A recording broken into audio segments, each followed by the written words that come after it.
Chapter 1746. Stephen's new movie, Kidnapped, suddenly became a huge news item before it was released.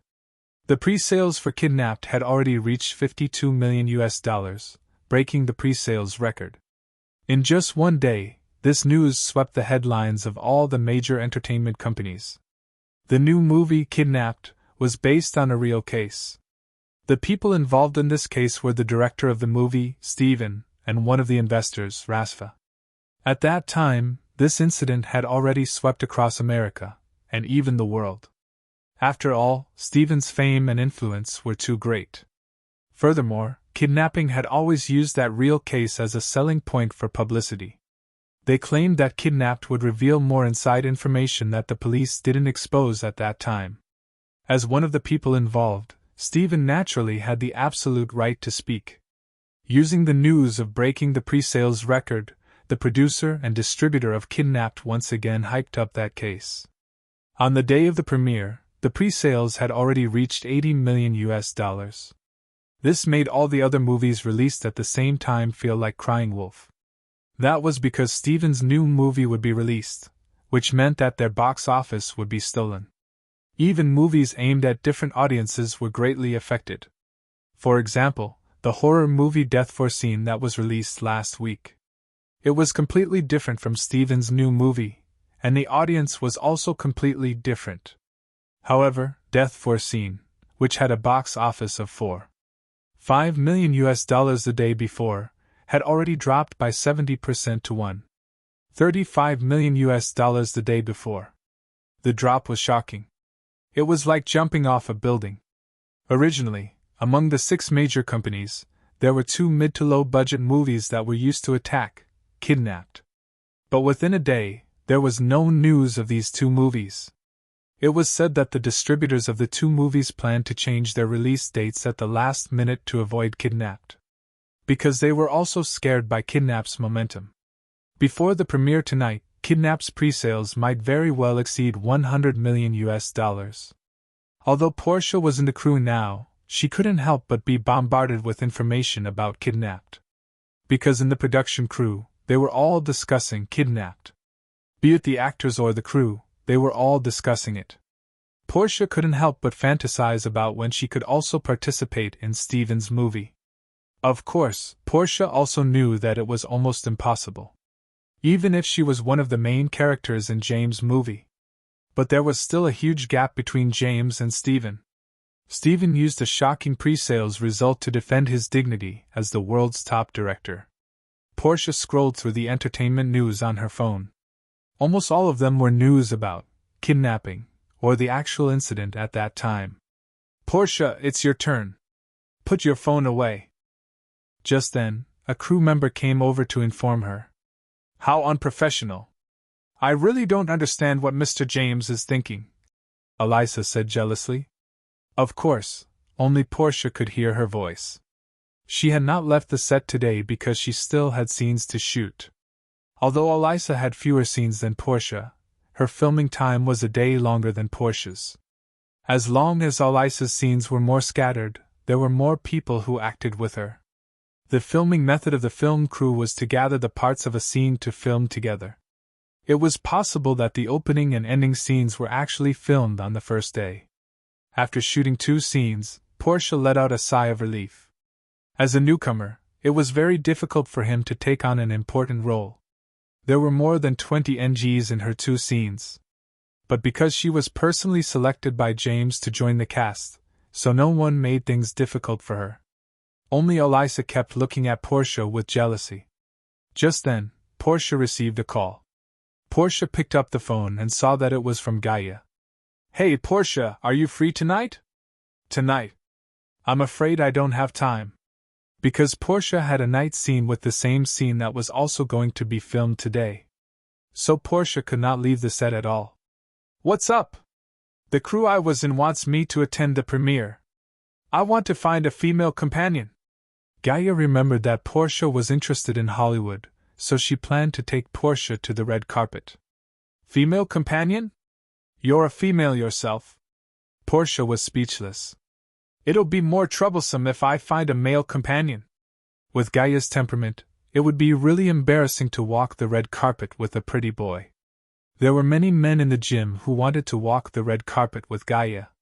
But Gaia was not interested in any of them. I don't have time.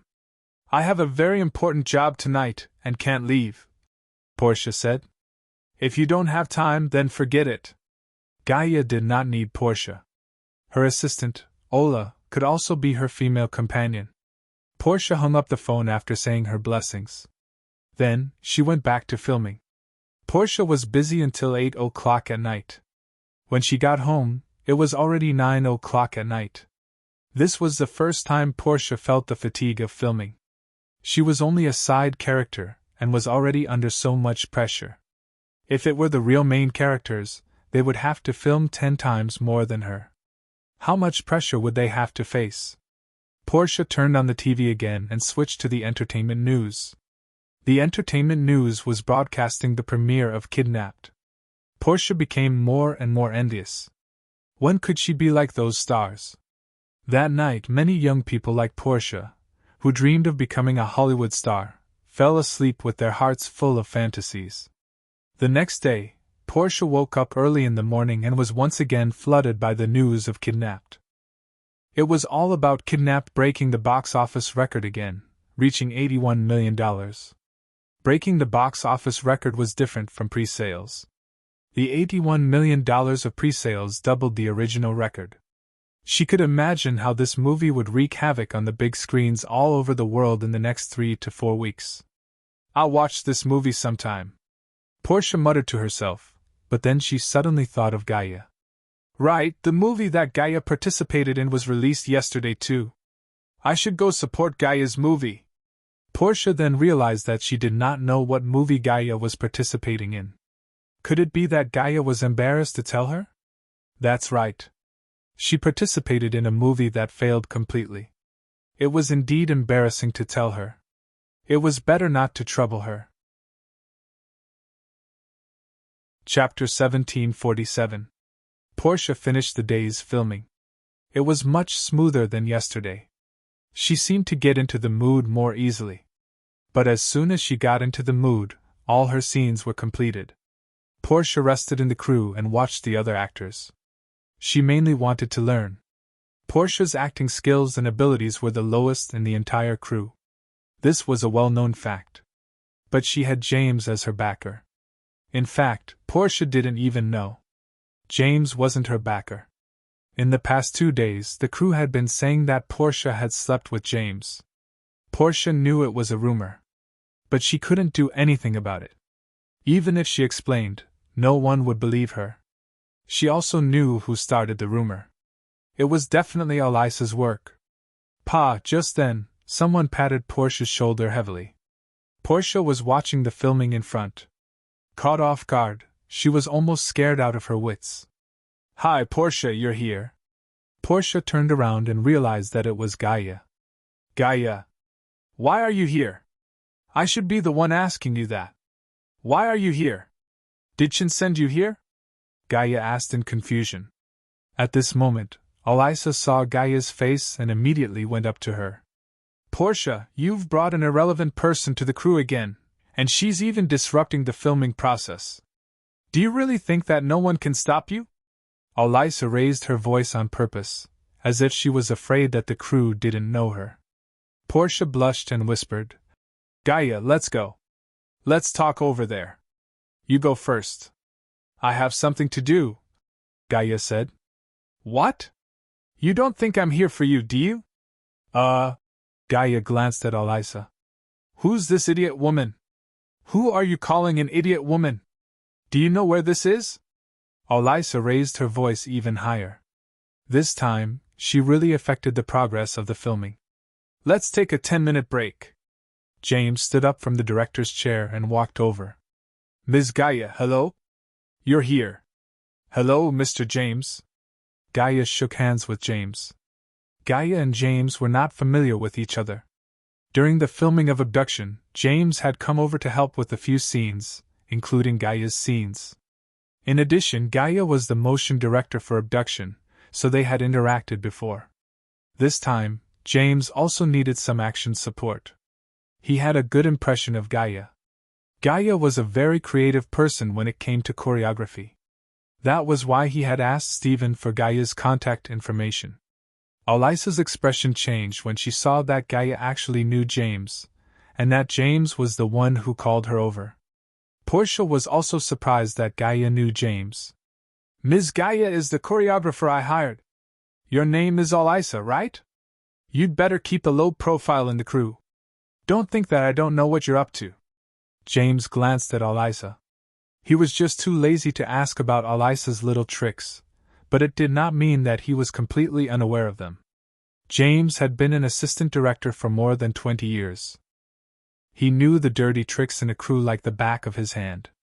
If it was not for the bigger picture, he would have just chased Elisa away.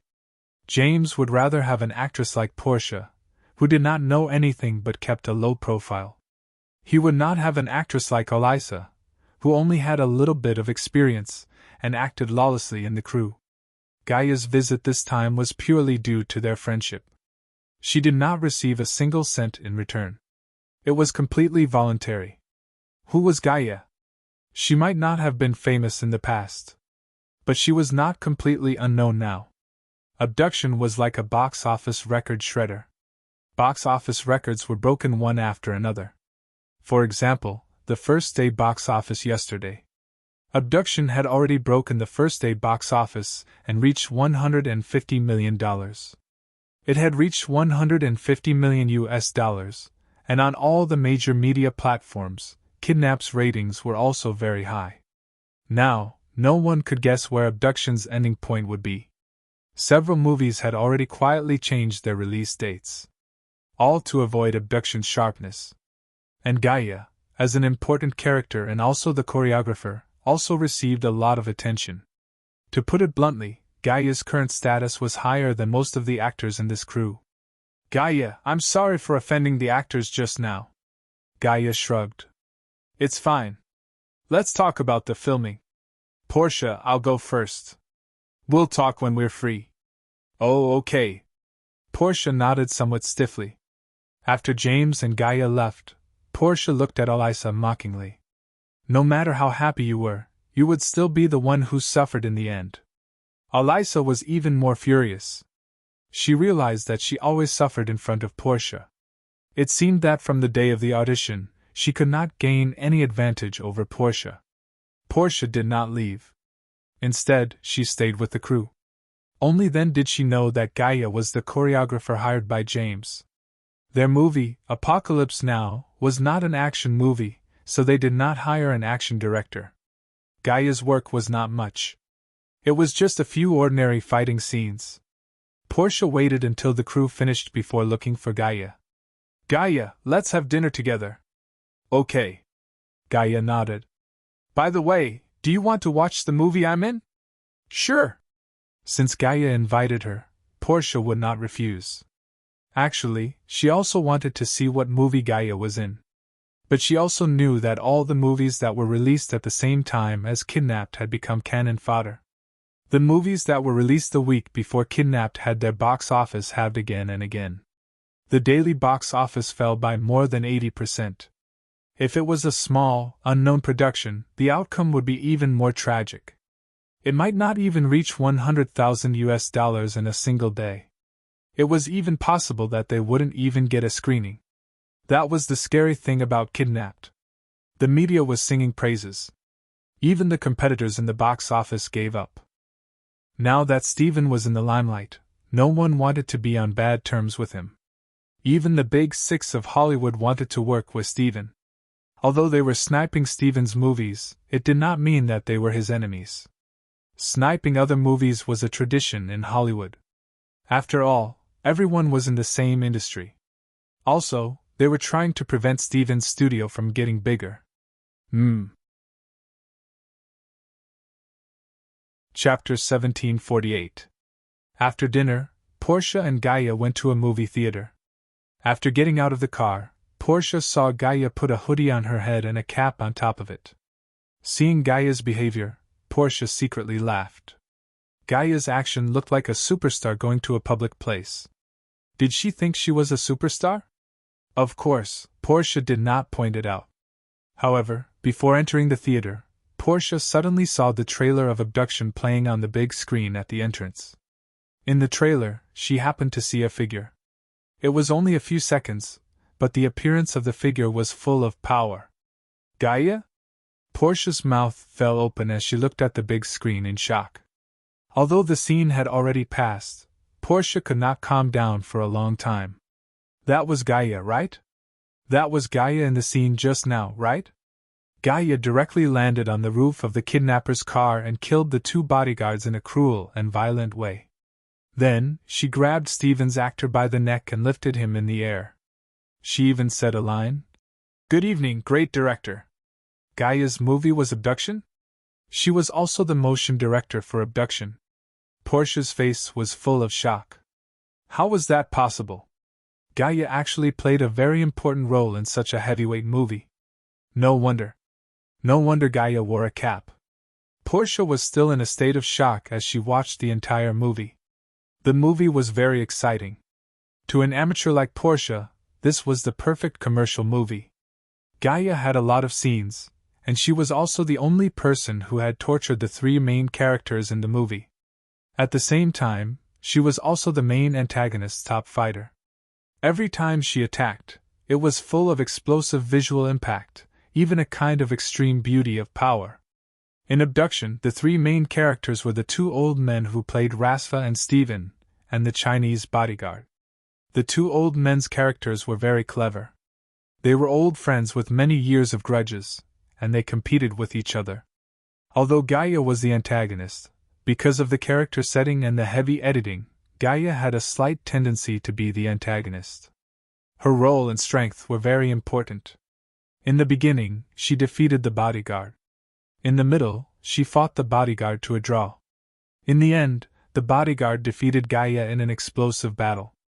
All three clashes left a deep impression on the audience. After watching the movie, Portia and Gaia went home separately. Portia was still in a state of shock. On Sunday morning, Portia subconsciously checked yesterday's box office rankings again. Of course, Kidnapped was as stable as a mountain. The box office earnings were very stable, maintaining at $130 million. The box office for the past 2 days had reached $360 million. If today's box office earnings continued to exceed $100 million, then the box office earnings for Kidnapped could possibly double the original box office earnings for the first weekend. Currently, the overseas box office results had not been released yet. They would have to wait until tomorrow. Now, the entire Hollywood was waiting for the overseas and North American box office results. On Monday, the North American and global box office results were released. Without a doubt, Kidnapped dominated the North American box office for a single week, with an advance of $81 million, $150 million on the first day, $130 million on Saturday, $120 million on the weekend, and a total of $481 million. It was close to the previous record for the first weekend, Star Wars' $250 million in its opening weekend. The global box office earnings were even crazier. Excluding the North American region, the global box office earnings reached $650 million in the first weekend. China, which was the largest box office outside of North America, also performed well. The 2 billion renminbi box office earnings were equivalent to $330 million in USD. The North American and global box office earnings reached $131 billion. Crazy, the entire Hollywood went crazy. The global box office earnings exceeded $1 billion in the first weekend. Could there be anything crazier than this? But such a crazy thing happened last weekend. Stephen not only defended his dignity as the world's #1 director, he was also acknowledged and recognized. He became famous overnight. Although he had a bit of fame in China before this. But it was completely different now. In the past, he was only considered a new generation actor in China, a B-list celebrity. But now, he was likely to become the holder of the global box office earnings record. Meanwhile, the film crew and Wang He had already started their promotional tour in China.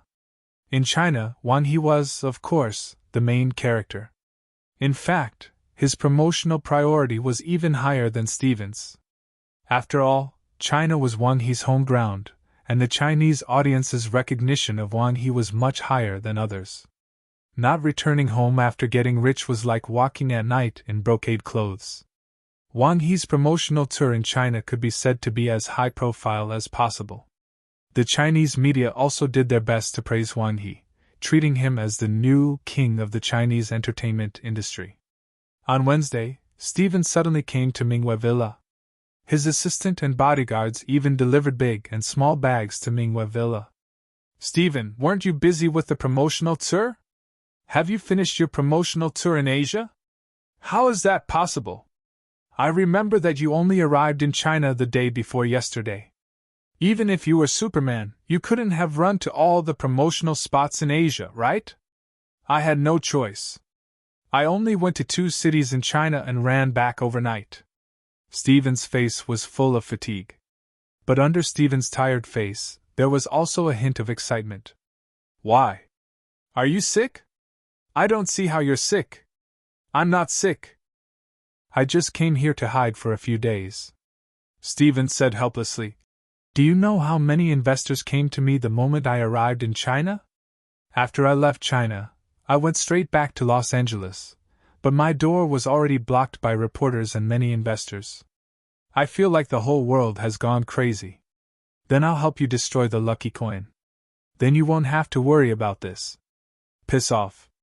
Steven rolled his eyes. This was his happiness problem. Only an idiot wouldn't want it. How much can our movie earn in the end? Can the global box office exceed 3 billion? Definitely 3 billion.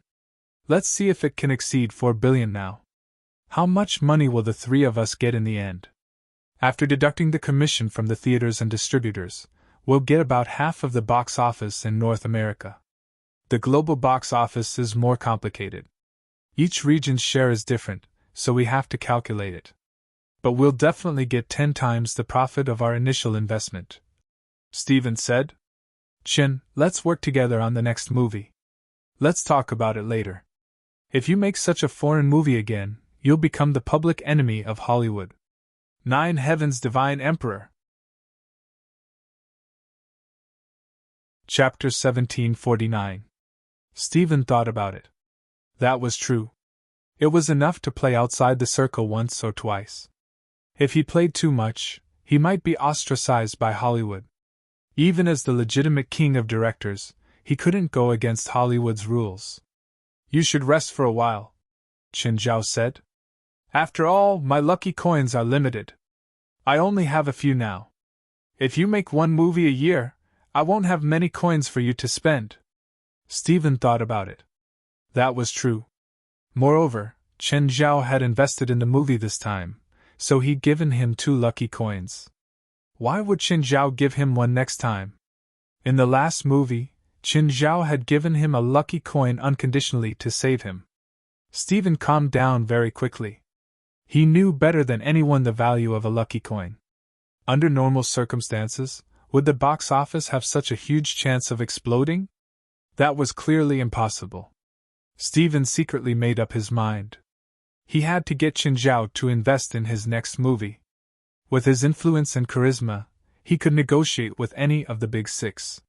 He also had the power to bring money into the production. Without a doubt, Chen Zhao was his best and most important friend. "Hi, Rasfa. Do you want something to drink?" Fei Lai walked out. "Please give me a bottle of nameless wine," Stephen said. "I want to celebrate with Chen Zhao." "As you wish."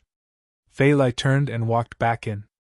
She'd also paid attention to Kidnap's box office. She knew that Stephen was overjoyed. "By the way, can this movie enter the Oscars?" Chen Zhao asked. "I'm afraid not. No matter how high the box office is, it's undeniable that it's purely commercial," Stephen said with a bitter smile. "Fine." Just then, Stephen started taking off his clothes. "What are you doing?" I'm going to change into my swimming trunks. I'm going to swim for a while. Fuck, go to your room and change. If you dirty Phalai in my little princess's eyes, I'll crush your dick. Portia parked her car in the garage. She saw a few unfamiliar cars in the garage. They shouldn't be Qin Zhao's cars. There were also a few people going in and out of the elevator. They seemed to be moving luggage. Did Mingwei Villa have guests?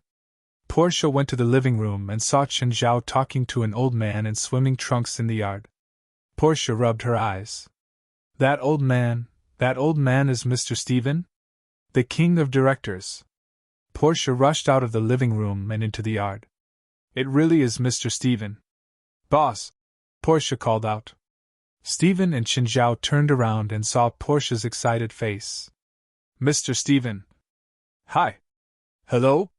Portia couldn't calm herself down and stuttered. Chen, who is she? My personal assistant, an amateur actress. Oh, I helped her get a role in James' new movie. Portia's heart skipped a beat. Chen Zhao? Was it her boss who helped her get the role? Oh, I see. Stephen looked at Portia. Do you want me to give her a role in my new movie? It depends, Chen Zhao said casually. Who knows if she's still working beside me when you're filming? Portia had already made up her mind to stay by Qin Zhao's side. Everything else aside, Qin Zhao's words alone were enough. She had to stay. As long as she stayed, she would have a chance to get a role in Stephen's new movie. What was Stephen's movie? It was a star-making machine. Portia couldn't imagine that Qin Zhao and Stephen were such good friends. It seemed that Qin Zhao only needed to say one word to get a role in Stephen's movie. And Portia had already felt it from James. With one word from Qin Zhao, James called her personally. Oh, Gaia had mentioned it in Tokyo. Qin Zhao had invested in a movie that she'd acted in. Did that mean that kidnapping was the movie Qin Zhao had invested in? Oh my! Qin Zhao could earn hundreds of millions of dollars with this movie, right? His influence in Hollywood was so great. Portia couldn't believe it. So her greatest resource was right beside her. How could he be so slow to realize it?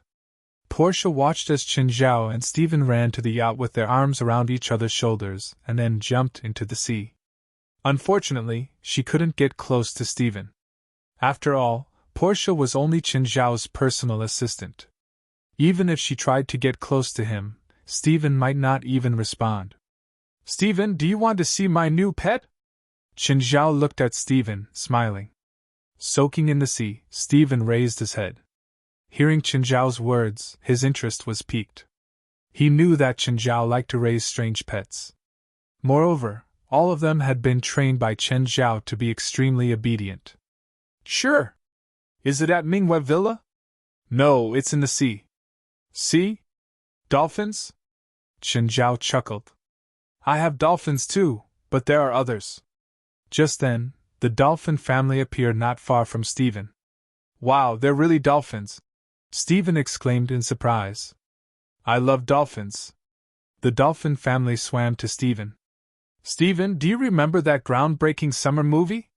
Of course. You're talking about Jaws, right? Jaws wasn't just a classic monster movie. It was also the groundbreaking summer movie. In the 1970s, the concept of summer movies didn't exist in Hollywood yet.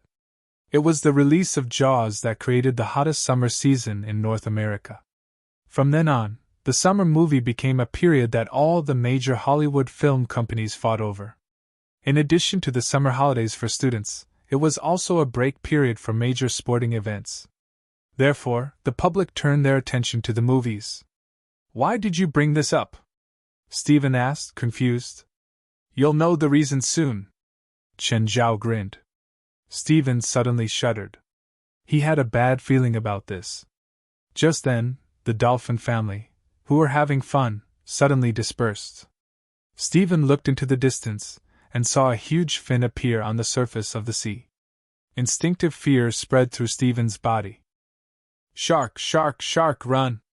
Stephen screamed and swam toward the yacht with all his might. Splash! Suddenly, Stephen heard the sound of a wave behind him. Then a huge shadow flew past his head.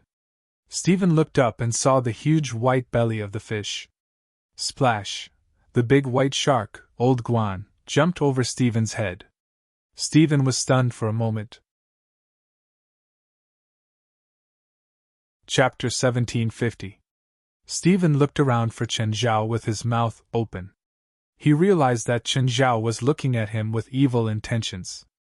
In that instant, Stephen suddenly came to his senses. Chen, is this your new pet? How is it? Are you scared? Chen Zhao grinned at Stephen. Stephen glowered at Chen Zhao. Do you know how old I am? He roared. You know I might be scared to death. If I had an AK-47 right now, I'd just shoot you. This is my territory. Do you think anyone can threaten Fei Lai, little Jerlin, and little Larissa without my permission? Stephen thought about it. That seemed to be the case. Moreover, he knew that Chen Zhao had some extraordinary abilities. Just then, the 5 tiger generals appeared. Although Stephen still had a lingering fear, he was not as panicked as before. This was also because he trusted Chen Zhao and his abilities. Once again, Stephen experienced Chen Zhao's magic-like control over animals. Chen Zhao didn't need to say anything. Stephen told Chen Zhao what he wanted to express. Then Chen Zhao could make the shark do all kinds of things with a glance. Chen, are you planning to make that girl a star? If she has the qualifications, it doesn't matter if she becomes a star. Chen Zhao didn't think that there was anything wrong with wanting to be a star. Being a star was obviously better than being a personal assistant. This was a universal value. Could he use his charisma to make Portia give up her dream of becoming a star and focus on being his personal assistant? Stop joking. If Portia really did that, Chen Zhao might not even dare to use her. It was definitely an idiotic decision. Of course, Chen Zhao would only give her a push at most. Chen Zhao wasn't her father. He couldn't always help her. As for whether Portia could become a star in the future, Chen Zhao didn't care. If she became a star, he could just be an assistant. If she couldn't become a star, she could just stay by his side and be an assistant. No one couldn't live without her. Since he had resources and had a good impression of Portia, he could help her. He could just go with the flow and help her. Chen Zhao didn't plan on having Portia work for him for the rest of her life. That was even more unrealistic. By the way, what's Gaia doing recently? She's going to Norway. Chen Zhao said casually. Norway? Why are you going there? Work. Stephen stopped talking. Didn't Gaia own a fitness center? What was she doing in Norway? You said a few days ago that you want me to save money for the past 2 years. What exactly is it? Can't you tell me a little more? No. Chen Zhao shook his head. Put it in the bank and take 2 years of interest. In any case, even if this matter fell through in the end, Stephen puts money in the bank to depreciate minus the interest.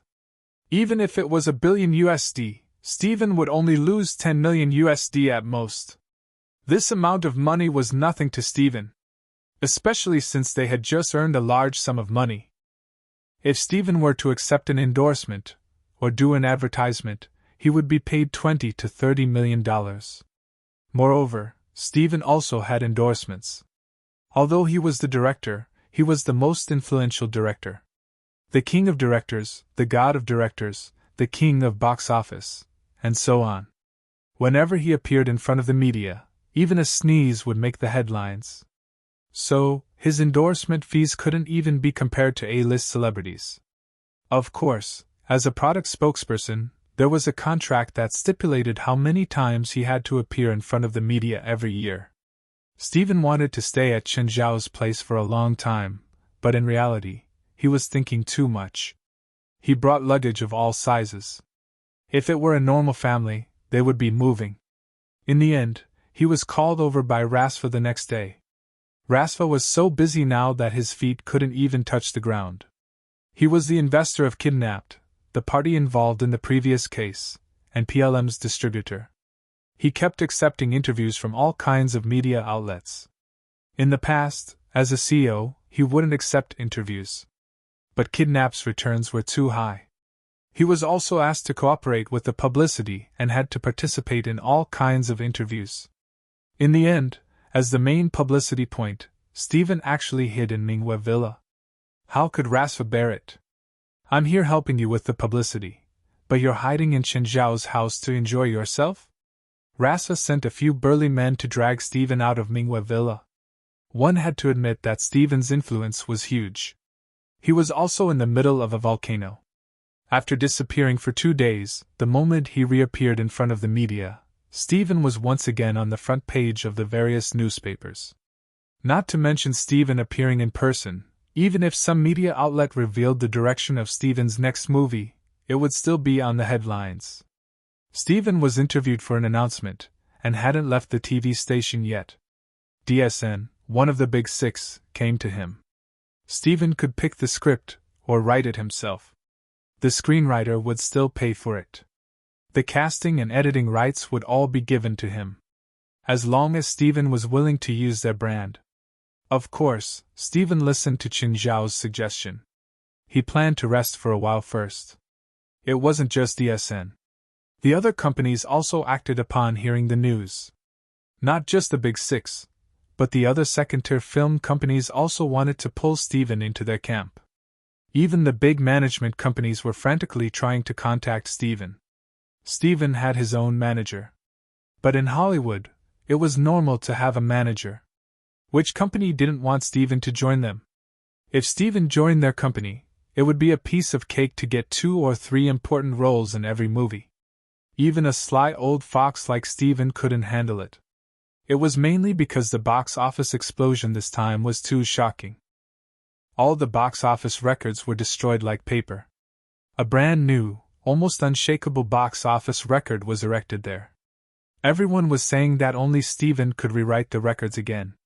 Chen Zhao was very free these 2 days. He stayed at home and counted his money. Kidnapping's box office on weekdays was still very high. It was certain that it would win the box office for the second week. In the first 5 weekdays, it got another $350 million in North American box office. The total global box office was close to $2 billion.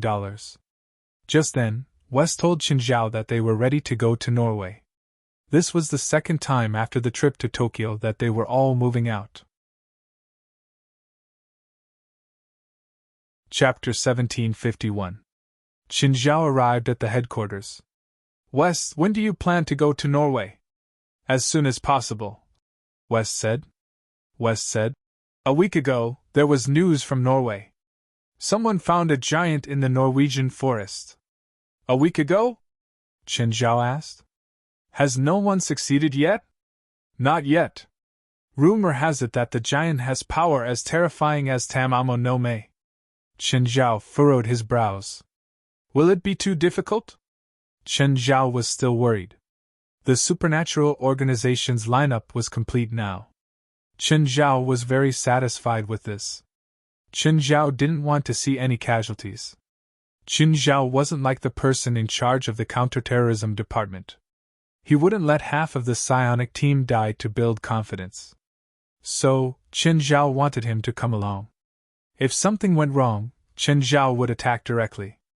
To put it bluntly, Chen Zhao was like a parent. President, we agreed that you won't come this time. But, President, sometimes you have to learn to let go and let us face the danger ourselves. Okay. West, I want you to promise to bring everyone back in one piece.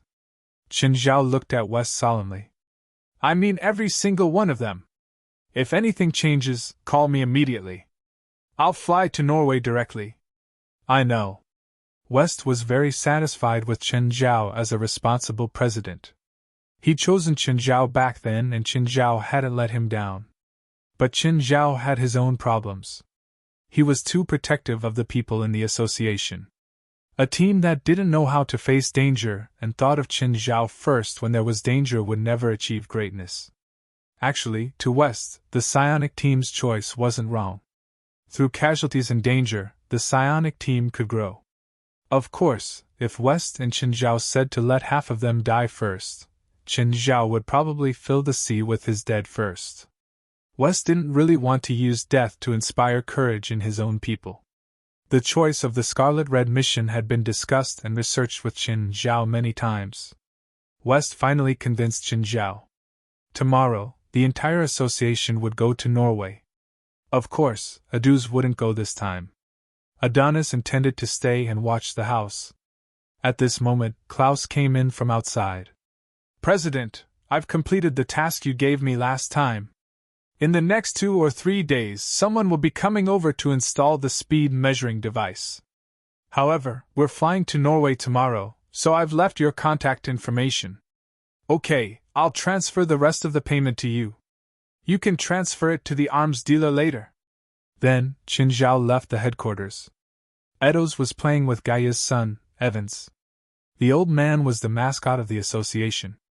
Coupled with his amiable personality, he was very popular in the association. Even the Evil Spirit Society had a few buddies who could play. When he was bored, he dragged a few evil spirits and ran out to subdue demons. Occasionally, he would do some harmless swindles and pretend to be an otherworldly expert. Uncle Qin. Seeing Qin Zhao walk over, Evans immediately greeted him. Evans had grown a lot taller. He was almost 7 years old. Qin Zhao touched Evans' head. President. Edos greeted Qin Zhao too. Edos, you have to work hard when they're not here. I'm not usually at the headquarters. If there's any problem, call me immediately. Okay, I know. Edos nodded. If something really happens and I can't get here in time, release all the demons you sealed, Qin Zhao said. But nothing would really happen in the association. The association wasn't completely empty either. Most of the evil spirit groups were still here. Only Pamela and the Wailing Banshees went to Norway. Just then, Qin Zhao received Ethan's call. Chun, there's a client. Do you want to take it? Ethan was one of Qin Zhao's closest friends. Qin Zhao's current wealth couldn't be hidden from Ethan. However, Ethan didn't often introduce clients to Qin Zhao. It was mainly because the client's price was low. For Qin Zhao's current income, it was really meaningless. Moreover, there weren't many clients who could pay a high price. Ethan and Qin Zhao's relationship hadn't changed since they'd started working together. Ethan would still introduce clients to Qin Zhao and take a 20% commission. Neither of them thought about changing the commission. Their relationship wouldn't change because of the commission either. What's the client offering? $2 million, Ethan said. Okay, give me the address, Qin Zhao said. This patient is in big trouble. What kind of trouble? I've heard of him before. He seems to have ALS. Sclerosis. One of the 3 incurable diseases of the century. It was also known as the hardest disease to cure. The other 2 incurable diseases are AIDS and cancer. There had been some results in the treatment of these 2 diseases. There was even a chance of success. But there was still no progress on ALS. Qin Zhao frowned. He hadn't seen a patient with ALS before. He didn't even know much about pathology. He only knew the basics. ALS was also known as motor neuron disease. It could be inherited. It couldn't be prevented or treated early. It couldn't be alleviated or even slowed down the deterioration. I understand, Qin Zhao said. Ethan told himself in advance mainly to prepare himself mentally. Someone who could afford to pay $2 million for treatment was naturally wealthy. The patient this time lived on the coast of Malibu. It was one of the wealthiest areas in Los Angeles. It was only second to Beverly Hills. It was also a place where Hollywood celebrities gathered. Malibu Beach was also known as the beach where it was easy to meet celebrities. Just like Beverly Hills, there were luxurious villas and manors everywhere. Qin Zhao arrived at the coast of Malibu and found his destination. There was a huge manor with a huge area and a circular 5-story building. All of this showed how luxurious the manor was. Qin Zhao explained his purpose to the security guard outside the gate and was allowed to enter. Qin Zhao admired the interior along the way. It was different from Minghua Villa's scenery and design. This place had a bit of European beauty. Led by the butler, Qin Zhao entered the huge mansion. Gold and white interweaved to form an extravagant and intense Rococo style. Qin Zhao strolled along the winding corridors. Finally, he came to a living room. In the living room, Chen Zhao saw someone familiar. It was Rasa's health consultant, Rydra. When Rydra saw Chen Zhao, she wasn't surprised at all. Beside Rydra sat a woman in her 60s. Rydra, is he the doctor you strongly recommended? Chapter 1752. Ryder's gaze toward Chen Zhao was filled with unfriendliness. She could count the number of times she'd met Chen Zhao with one hand. However, every time they met, it was filled with humiliation. Rydra had to admit that she was an adult. Chen Zhao's medical skills were really good. Moreover, it was so good that it was unbelievable. It's him. Rydra nodded. Her gaze toward Chen Zhao was still filled with hatred. If there's someone in this world who can cure you, it can only be him. Ma'am, do you need treatment? Chen Zhao asked, putting down his toolbox. The old woman nodded slightly. Chen Zhao could tell that her body was a bit uncoordinated. However, before checking, Chen Zhao couldn't be sure if the old woman really had ALS. Some elderly diseases would also have this kind of uncoordinated feeling, such as muscle damage and osteoporosis. They would also make the elderly's body weak and uncoordinated in certain areas. Please sit, the old woman said. Chen Zhao glanced at Rydra and then sat beside the old woman. Can I check for you? Rydra. Rydra took out a case report. It was over 100 pages thick. Chen Zhao glanced at Rhett. He was also surprised. Rydra had actually recommended him. Chen Zhao looked at the case report. He could understand it, but he couldn't. The old woman's name was Ellie Rodriguez Alexander. Chen Zhao didn't know the data or pathology of ALS, but the final conclusion of the case report was that it was in the early stage. The early stage of ALS wouldn't directly make the patient lose the ability to move. The first symptom was that the old woman's left arm would suddenly lose strength, lasting from a few minutes to half an hour. In the following half a year, the symptoms would worsen. The old woman's arms and legs would unpredictably lose strength. The old woman's breathing would also become difficult sometimes. The old woman looked at Chen Zhao. Sir, do you think there's still hope for me? Ma'am, Chen Zhao said honestly. I've never come into contact with a patient with ALS, so I don't have any relevant treatment plans or abilities. I'm afraid I can't help you. The old woman seemed to have expected this, but she couldn't hide her disappointment. After all, she also had hope. She'd hoped for a miracle. Chen Zhao's answer was not unexpected. Ryder's face darkened, and she asked in a questioning tone, Aren't you able to cure any illness? Why can't you cure ALS? Glancing at Rydra, Chen Zhao said indifferently, I never said that I can cure all illnesses. But you've cured so many incurable diseases. That's because I happen to know the cure. Rydra, forget it, the old woman said calmly. If he could be cured, then he would be cured. If he couldn't be cured, then he couldn't be cured. This kind of thing couldn't be forced out. ALS was not a disease or injury to a specific part of the body. Instead, it was neuronal damage, which meant that the key was in the neuronal tissue. Human muscles are made up of neurons that send signals to various parts of the body, and then control the movements of the muscles. If the muscle cells of the human body were to be likened to a cell phone connected to countless signals, then the nerve tissue would be the main signal station.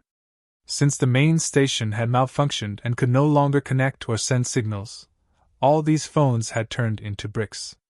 The pathology of ALS was completely different from other diseases. There was really nothing Chen Zhao could do. Chen Zhao stood up. I'm sorry. It's okay. Goodbye. Chen Zhao picked up his toolbox and left. Rydra looked at Chen Zhao's back, dissatisfaction in her eyes. Forget it, Rydra. The old woman patted Rydra's hand. Ethan, I failed. I couldn't cure that patient. Chen Zhao was also a bit disappointed. After all, this was the first time he'd encountered a helpless patient since coming to L.A. It's okay. Ethan also knew that he couldn't force Chen Zhao. Chen Zhao was in a bad mood. When he was on the highway, a black-tailed deer, also known as a mule deer, suddenly charged out from the inside. Chen Zhao immediately stepped on the brakes. The deer's movements were strange, as if its limbs were out of control. It crashed into the front of Chen Zhao's car and fell to the ground with a thud. Chen Zhao parked the car by the side of the road and got out to check the deer. The deer wasn't injured, but it couldn't get up.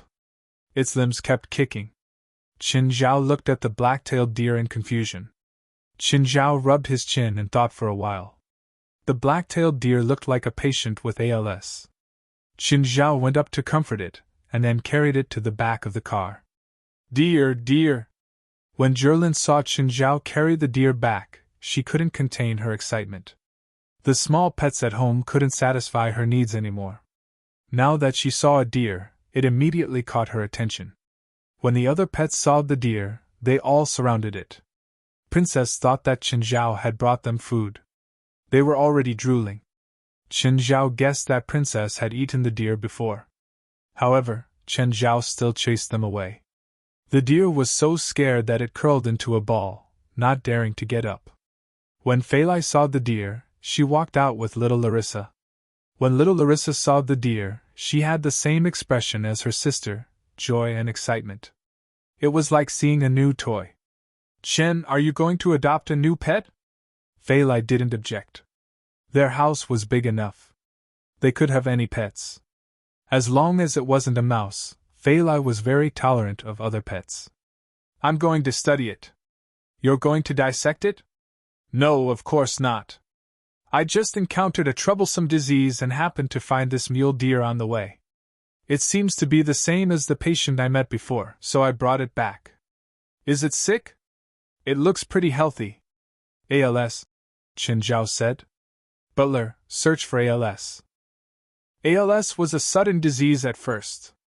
Then it would gradually spread and get worse, eventually turning into permanent paralysis. Patients with ALS would eventually die from breathing difficulties because they couldn't even maintain their airway muscles.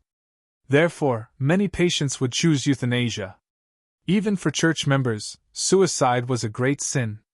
Patients couldn't bear the despair and pain of losing control of their entire body.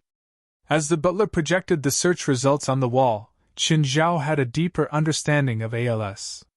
Chen Zhao picked up his phone and called 4. Do me a favor. I want all the cases related to ALS in your hospital. Chapter 1753. Neurons were nerve cells. They were the most basic structural and functional units of the nervous system. They were divided into cell bodies and projections. The cell bodies consisted of a nucleus, a cell membrane, and a cytoplasm. They could connect and integrate incoming and outgoing information. There were two types of projections, dendrites and axons. Dendrites were short and had many branches. They expanded and protruded from the cell bodies, forming a dendritic shape. They were used to receive impulses from other axons and transmit them to the cell bodies. Axons were long and had few branches. They were slender projections of uniform thickness and usually originated from the axon. They were used to receive external stimuli and then transmit them from the cell bodies. Apart from side branches, the axons formed branch-like nerve endings at the ends. The endings were distributed in certain tissues and organs, forming various nerve endings. The sensory endings formed various receptors. The motor endings were distributed in bones and muscles, forming the central nervous system. Chen Zhao pressed the deer to the ground and sent his celestial power into its body. However, the moment he did, the deer leaped up. The black-tailed deer leaped up fiercely. Its body seemed to have been injected with stimulants. It charged out, dashed to the cliff, and jumped down. Chen Zhao hurriedly rushed out and picked up the deer. What a joke! It was an extremely rare experimental material now. If he lost it, he wouldn't be able to find another one. Chen Zhao had seen the treatment plans for the patients with ALS that 4 had sent over. Some patients had undergone electrical stimulation before. Basically, ALS meant that the nervous system couldn't send out signals. Thus, he used weak electricity to stimulate the nervous system. When he sent the celestial power into the deer's body, it felt like it had been electrocuted. It also seemed like it had been electrocuted. It seemed that this stimulation method really had some effect. However, the effect was difficult to control. He couldn't confirm the mechanism of the stimulation either. There were two reasons for ALS. One was the abnormal death of the nerve cells. For example, a signal station had been smashed.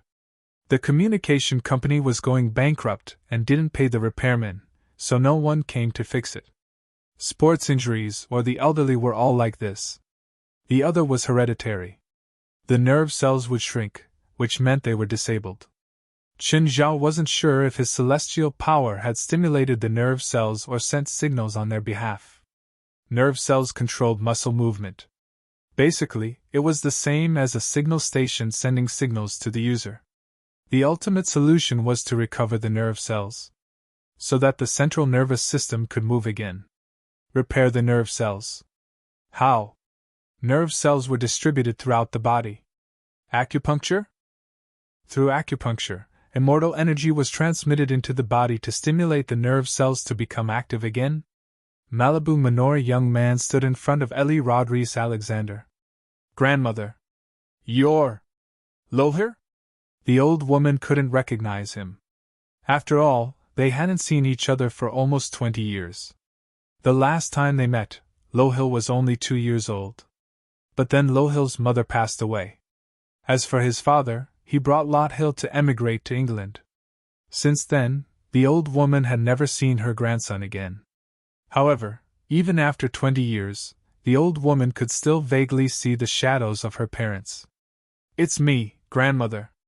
Lothair nodded. Where is your father? My father passed away 2 years ago. Cancer, Lothair said. I see. Do you have any plans now? I'm currently studying at East LA College, Lohil said. You arrived in Los Angeles a long time ago? Why did you only come to see me now? The old woman's tone was a bit dissatisfied. Although the old woman and Lohil's father were at odds. But that was a grudge between the previous generation. She felt that Lohil shouldn't be dragged into this. Grandmother, I only recently found information about you from my father's belongings. Lohil took out a few letters. The old woman felt relieved after seeing these letters. Then you can stay here with me. Accompany me for a while. The old woman was already at the age of knowing her destiny. Now that she was seriously ill, her only hope was to enjoy family in the limited time she had. Lohil was her only family in this world. The old woman was actually a bit happy. After all, she could see her family in the last moments of her life. In Lohil, the old woman seemed to see the shadow of her daughter. Just then, Ryder walked in. Ryder was stunned when she saw Lohil. Lohil nodded slightly at Ryder. Lohil, this is my health consultant, Ryder. This is my grandson, Lohil. Hello? Ryder nodded. Hello, Ms. Ryder. Ryder frowned discreetly. For some reason, she felt uncomfortable. And this discomfort came from Lohil. Meeting Ryder's gaze, Lohil's eyes squinted. But then, Lohil gave off a sunny aura as usual. Ryder, let's have lunch together. I've already asked the kitchen to prepare. Chin, come and help in the garage. Four stood in the garage and called Chen Zhao. A while later, Fei Lai came down. Four saw Fei Lai. Where's Chin? He's not free. Four opened the trunk. Fei Lai saw hundreds of files and medical forms. So many? That's why I asked Chin to help. Just then, another car entered the garage. Portia got out. Ms. Fei Lai, do you need help? You came just in time. Let's carry these up. Portia realized that they were all medical reports. Although she was confused, she still carried the reports with Fei Lai and Four. When Four and Portia reached the living room, they saw Chen Zhao in the yard. There was a mule deer before Chen Zhao. The two women's hearts raced. Chen Zhao wasn't dissecting the mule deer, was he? Chen, what are you doing? Four asked. Ignoring Four's question, Chen Zhao focused on performing acupuncture on the mule deer. Four and Portia saw that the mule deer's body was covered with needles as thin as hair. After a while, Chen Zhao finally raised his head. Four, when did you come? Four's face darkened. She just called Chen Zhao a few minutes ago. He'd forgotten so quickly. What are you doing? As you can see, Qin Zhao said. I picked it up on the road. It's a mule deer with ALS. Are you planning to conquer ALS now? I've never met a patient with ALS before. I only have some ideas, but it's still too early to conquer it. Portia felt that Qin Zhao was too good at bluffing. ALS? Even an outsider like her knew what kind of disease it was. Chapter 1754. But then, Qin Zhao and Four's conversation, Portia couldn't understand at all. She blurted out all sorts of technical terms. Portia felt like she was listening to a book from heaven.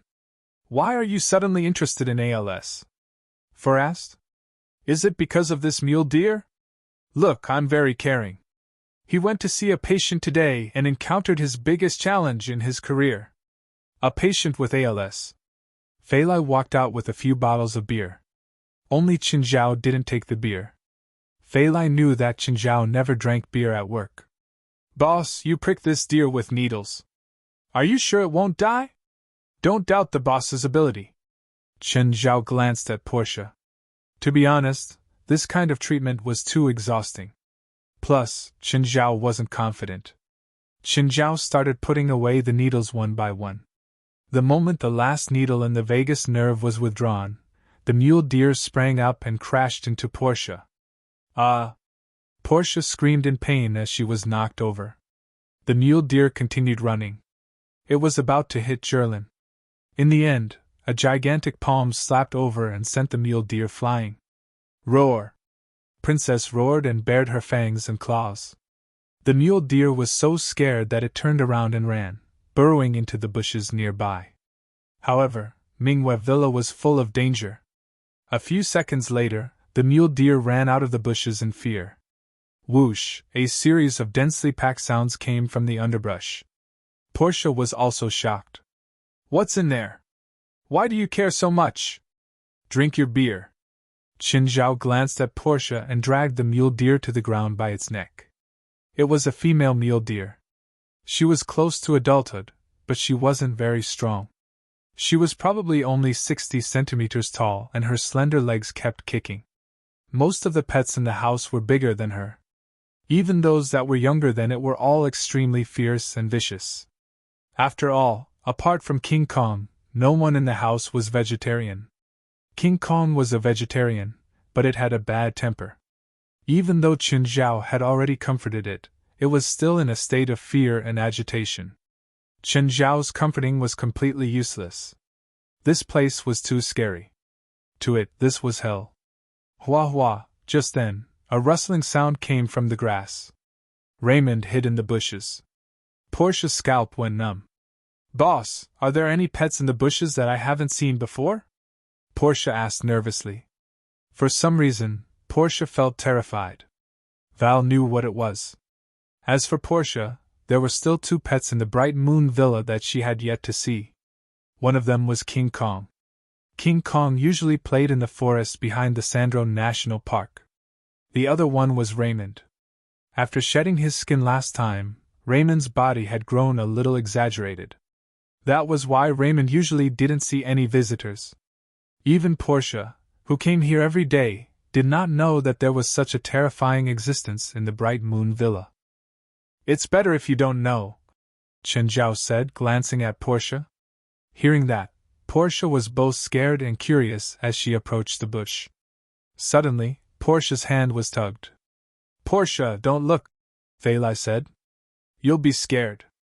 Last time, Val had been scared. That was when she'd seen Raymond's body before.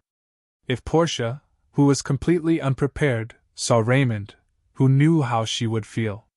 It's okay. I'm brave, Portia said. Even she did not believe what she said. Portia finally pushed the bushes aside.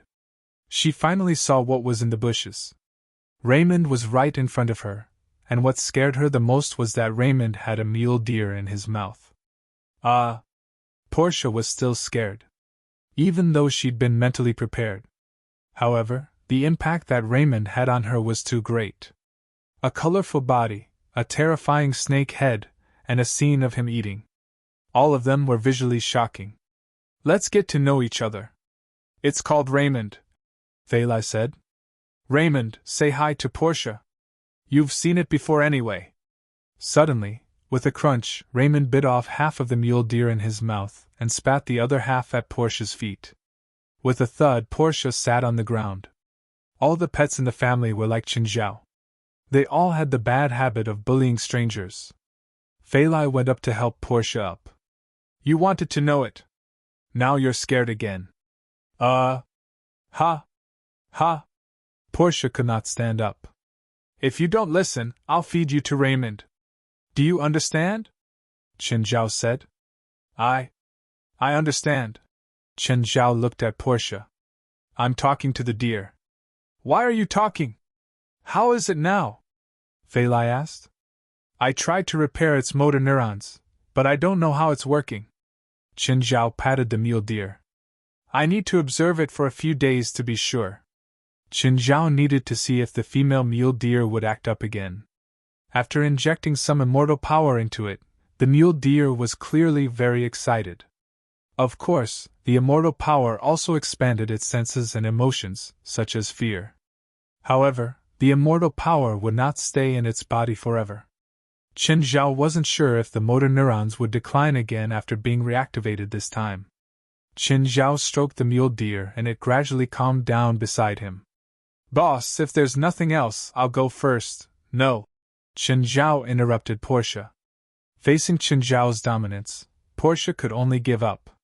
However, as long as she turned her back to the bush, she would feel goosebumps all over. She really did not understand where Qinzhao had gotten such a scary pet. Also, wasn't he afraid that he and his family would be in danger? For the entire afternoon, Qinzhao discussed medical knowledge with Failai. Portia thought that she was highly educated and an intellectual.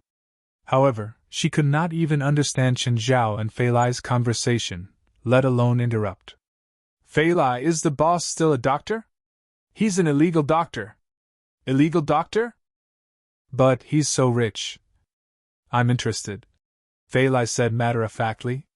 Just like how Qinzhao would not stop her from returning to the coastal rescue team. Failai would also not stop Qinzhao from continuing to be an illegal doctor. So what if he was caught in the future? Qinzhao had a large team of lawyers to help him get out. Chapter 1755. In the past 2 days, Qinzhao focused all his attention on the little mule deer. In these 2 days, the little mule deer didn't get sick at all. Qinzhao thought about it and decided to take the little mule deer to the hospital for a checkup. A regular veterinary hospital didn't have such equipment for neurological examinations. So, he had to go to a regular hospital.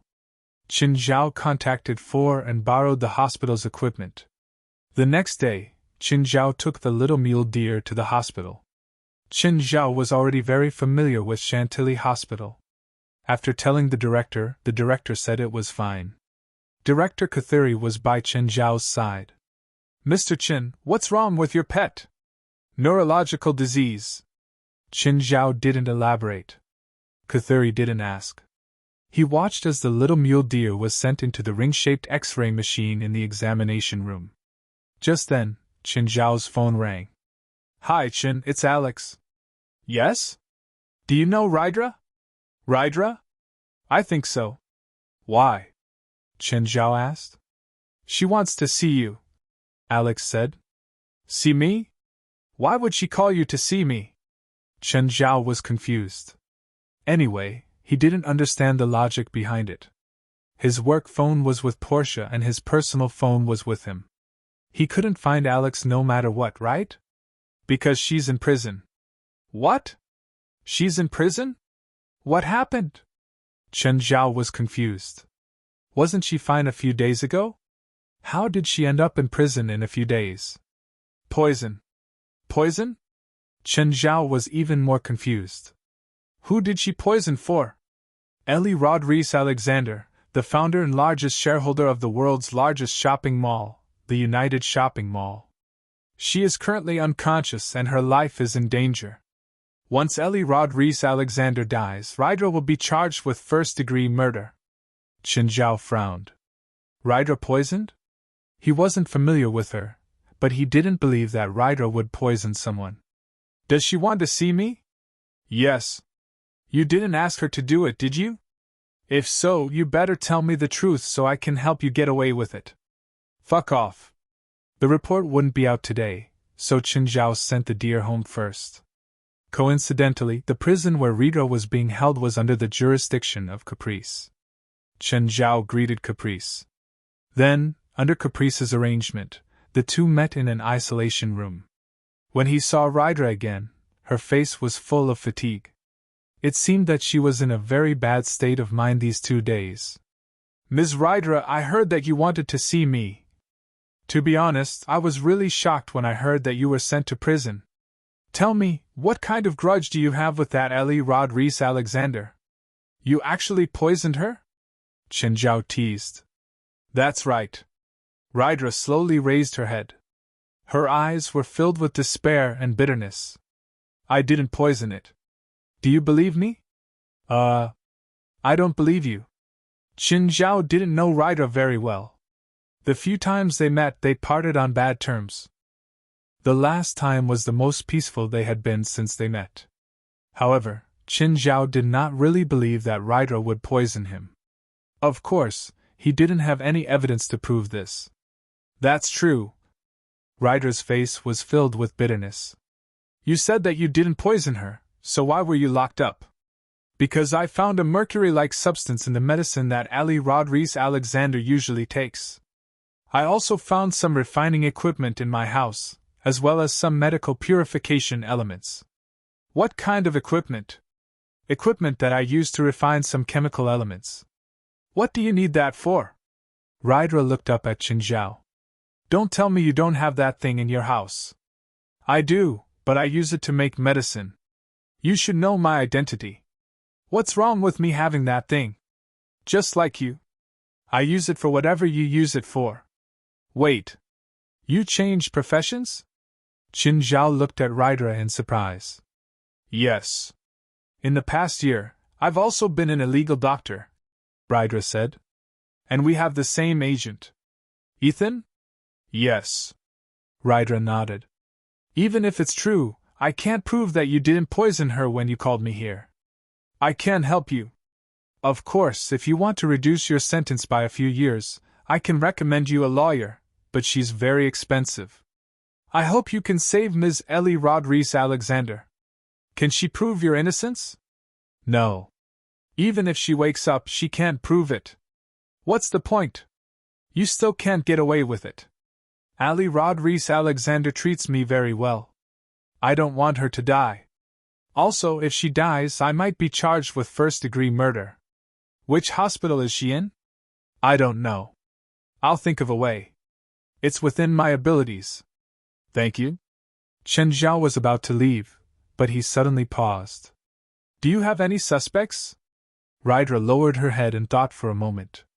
The second day after you came, Ellie Rodriguez Alexander's long-lost grandson came to visit her. His name is Lohil, but he gave me a very bad feeling. Maybe I'm thinking too much. I don't have any evidence to prove that he has anything to do with this. For a family member who has been separated for 20 years to suddenly appear at this time, there is a huge problem in itself. Caprice stood outside the door. Seeing Qin Zhao come out, she went up to greet him. Finished? Yes. Qin Zhao nodded. Is she your friend? Qin Zhao thought about it. Friend? She didn't seem like a friend. Sort of. When she first entered the prison, someone tried to kill her. Surprised, Qin Zhao asked. Who? Every criminal needs my signature when they're sent in, and then they're assigned to different cells according to their crimes. For people like her who haven't been officially sentenced, they're assigned to the outer cells. But when she came in, she was sent to prison without my signature, and she was assigned to a cell for serious criminals with serious violent tendencies. Moreover, the felon actually had a weapon in his hand. Fortunately, this woman seems to have practiced kickboxing. Otherwise, even I would have been dismissed. Help me look after her while she's here. Chen Zhao said. Yes, I will. Chapter 1756. However, there were thousands of hospitals in Los Angeles. Finding someone was like finding a needle in a haystack. Of course, this matter could be said to be difficult, but it could also be said to be easy. It all depended on whether there was a way. Hey, David, help me find someone. A while later, Sharon appeared before Chen Zhao. Why did David send you here? I'll take you to the hospital where Ali Rodriguez Alexander is at. Give me the address. I can go myself. She booked the entire hospital. Can you go in without me? Saran rolled her eyes at Chen Zhao. Fuck, she's crazy. Chen Zhao had heard of booking hotels, planes, and boats, but he'd never heard of booking a hospital. There were many patients coming in and out of the hospital. They couldn't chase all the other patients away just for one person, right? Fine. Sharon brought Chen Zhao to the hospital, Platinum Noble Hospital. Just from the hospital's name, Chen Zhao could smell the thick stench of capitalism. Like Chantilly Hospital, it was a private hospital. Private hospitals in America had always been much better than public hospitals. American public hospitals were naturally funded by the government. Because they weren't profit-making organizations, their conditions were naturally bad. Private hospitals, on the other hand, were mainly profit-making. Therefore, there were more investments. The more investments, the higher the fees. But unlike Chantilly Hospital catered to most patients. Anyone could live here as long as they could afford it. But Chantilly Hospital was different. It catered to the rich and powerful. This could be seen from the layout of the buildings and the environment. It wasn't big, but the environment was great. It was halfway up the mountain. Half of it was green and the other half was built. Chen Zhao could see the bay ahead. Chen Zhao came in Sharon's police car. But when he got out, the security guard scanned him with a metal detector. Sharon couldn't escape the result either. Just then, a young man walked out. Lohil had 2 bodyguards beside him. Lohil had a faint smile on his face. However, his smile was also somewhat arrogant. In any case, it was very uncomfortable. How may I help you? I'm a police officer. I want to confirm Ms. Ali Rodriguez Alexander's current situation. My grandmother is in a critical condition right now. Ever since she was poisoned, she hasn't woken up. She's currently in the intensive care unit. I don't think she has the ability to meet any guests, let alone answer your questions, Lohil said calmly. Even Saran couldn't force her way through, much less force him to cooperate. After all, the Ali Rodriguez Alexander they were going to meet wasn't the suspect, but the victim. Lohil was the only relative of Ali Rodriguez Alexander. He now had the authority to decide whether Ali Rodriguez Alexander would see guests. Sharon looked at Chen Zhao. Smiling, Chen Zhao walked up to Lohil and put his head near Lohil's ear. Your body reeks of a disgusting stench. Lohil's eyelid twitched. He turned to look at Chen Zhao. Chen Zhao wasn't just provoking Locker. Rather, it was because he had really abused Lohil, which made him feel disgusted. They were completely different from the elves he knew. The elves had a kind of familiar aura. However, Lohil's aura was completely different. It was disgusting and disgusting. Chen Zhao was very sure that this person wasn't a normal person. However, Chen Zhao didn't feel any magic from him. After getting to know the elf, Chen Zhao knew that his vision was limited. If he didn't have magic, then he was a normal person. Chen Zhao returned to Sharon's side. Let's go. Sharon glanced at Chen Zhao and returned to the police car with him. You're giving up so easily? This isn't like you. What's my personality? Is there something wrong with Lady Ali Rodriguez Alexander's grandson? Sharon asked. He probably poisoned her, Chen Zhao said. But I don't have evidence. This was the problem in a society ruled by law. Sometimes you knew that there was something wrong with someone, but you still needed evidence. Even if Chen Zhao killed Lohil, Ryder wouldn't be able to get out of prison. Plus, Chen Zhao and Ryder weren't that close. If there really was evidence or some clues, Chen Zhao wouldn't mind helping.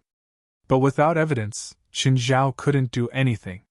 Plus, Qin Zhao couldn't even see Ellie Rodriguez Alexander, let alone save her. On the way home, Qin Zhao called Zhang Tianyi. Celestial Master Zhang, it's me, Qin Zhao. Qin Zhao, what's up? I want to ask you something, Qin Zhao said. Do you know any way to make others hate you? Make others hate you, Zhang Tianyi said. I've never heard of such a spell. I can't think of its meaning. If you really want people to hate you, just splash a spoonful of fen on yourself. I guarantee that you'll be hated by everyone. I'm asking you seriously. I'm serious too. Every spell has its own meaning, but I can't think of the meaning of the spell you mentioned, so I can't think of anyone who would develop it, Zhang Tianyi said. In theory, it shouldn't be hard to develop, but what's the value and meaning of it? To make others hate you? Not really, Qin Zhao argued. For example, when a man and a woman break up, this spell seems to be useful. Whatever, I'm not going to bullshit with you. Oh, did Tamamonome appear at the Tokyo Imperial Palace have anything to do with you? You're right if you say it has nothing to do with me. Just say it. What do you mean it has something to do with me? I didn't ask her to go there, but she stole the 3 Japanese divine artifacts to guard against me. Fine. Zhang Tianyi didn't dwell on this. I'm not going to bullshit with you, Qin Zhao said. I'll ask someone else. Since elves were born with the ability to make people feel close to them, perhaps they could find some clues. Qin Zhao planned to ask Lila Gavich and see if they could give him any clues. After hanging up with Zhang Tianyi, he called Lila Gavich. At first, Qin Zhao had some hope, but unfortunately, Lila Gavich didn't know anything either. Lila Gavich didn't give Qin Zhao any valuable clues. Wait, why did he investigate Lohil's ability? He didn't need to investigate it at all. Chapter 1757. Chen, what do you think of mine? Very pretty. Qin Zhao's smile was somewhat forced.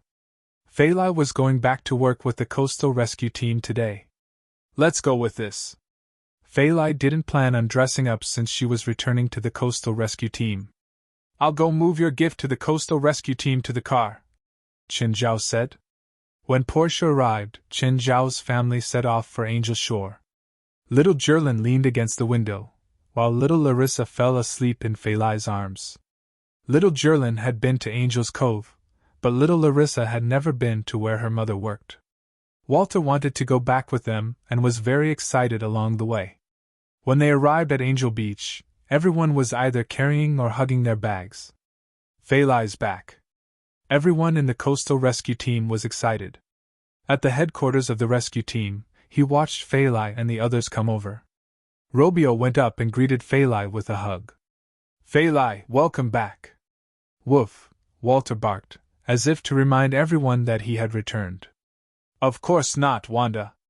Robio patted Walter's head. At the same time, he turned around and said to his teammates, 2 of you, come and help Chin and the others. They brought you gifts.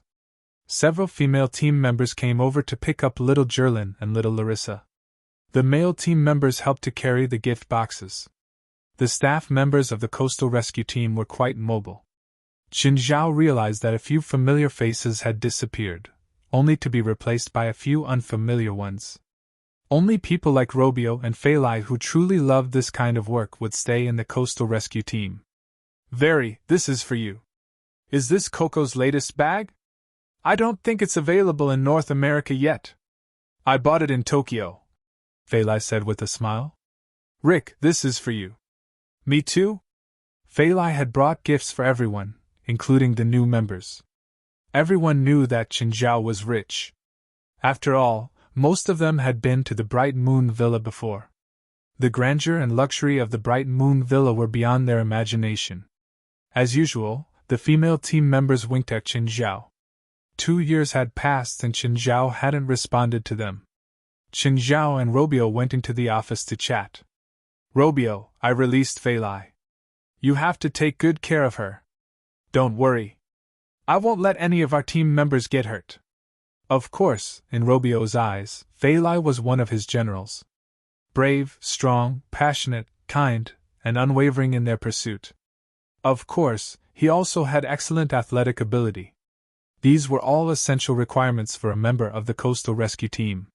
Phelan was especially outstanding in this aspect. Of course, it didn't mean that the players who resigned didn't have such qualities. Everyone has their own pursuits, even the pressure of family and life. He couldn't ask everyone to do what Robio or Phelan wanted. "I have one last request," Chen Zhao said. "What request?" "I can't arrange night shifts for Phelan."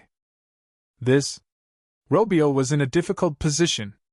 After all, Phelan was also a member of the team. He couldn't treat her differently or give her preferential treatment. That would be unfair to the other members. "I'll donate $10 million to the Coastal Rescue Team. You can buy the latest equipment and improve the benefits of the members, even lifeboats. You can also renovate the headquarters and equip it with a rescue helicopter." Robio smiled bitterly. Qin Zhao had made an offer that he couldn't refuse.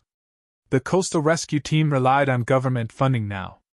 Their treatment was average, even lower than regular jobs. Of course, the Coastal Rescue Team accepted donations too. $10 million would be a great help to the Coastal Rescue Team. "Fine, that's the only condition. Don't add anything else."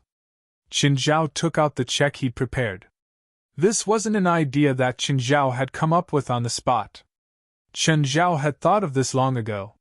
He hadn't told Phelan, but he didn't care if she knew. "I'll have to think about how I'm going to tell the other team members.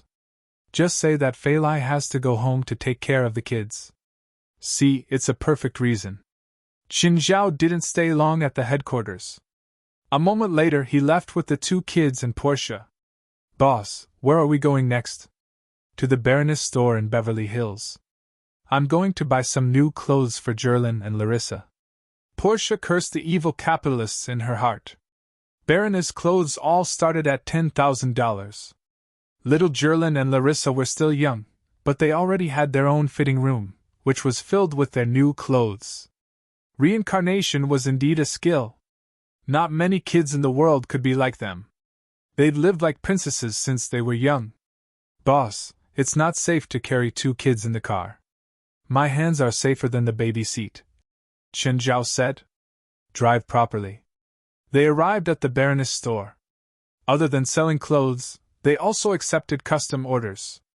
After Qin Zhao took out his membership card, the staff immediately went up to greet them warmly. Qin Zhao could finally put the 2 kids down. The staff took the 2 kids, helped the 2 children customize a few sets of clothes, then show them what they like. The staff's eyes lit up. Qin Zhao completely let go, because he felt that any clothes would look good on his kids. So, he couldn't provide any effective suggestions or opinions. Just then, a group of people came to the store. The leader was Loher, followed by 4 bodyguards. "Huh!"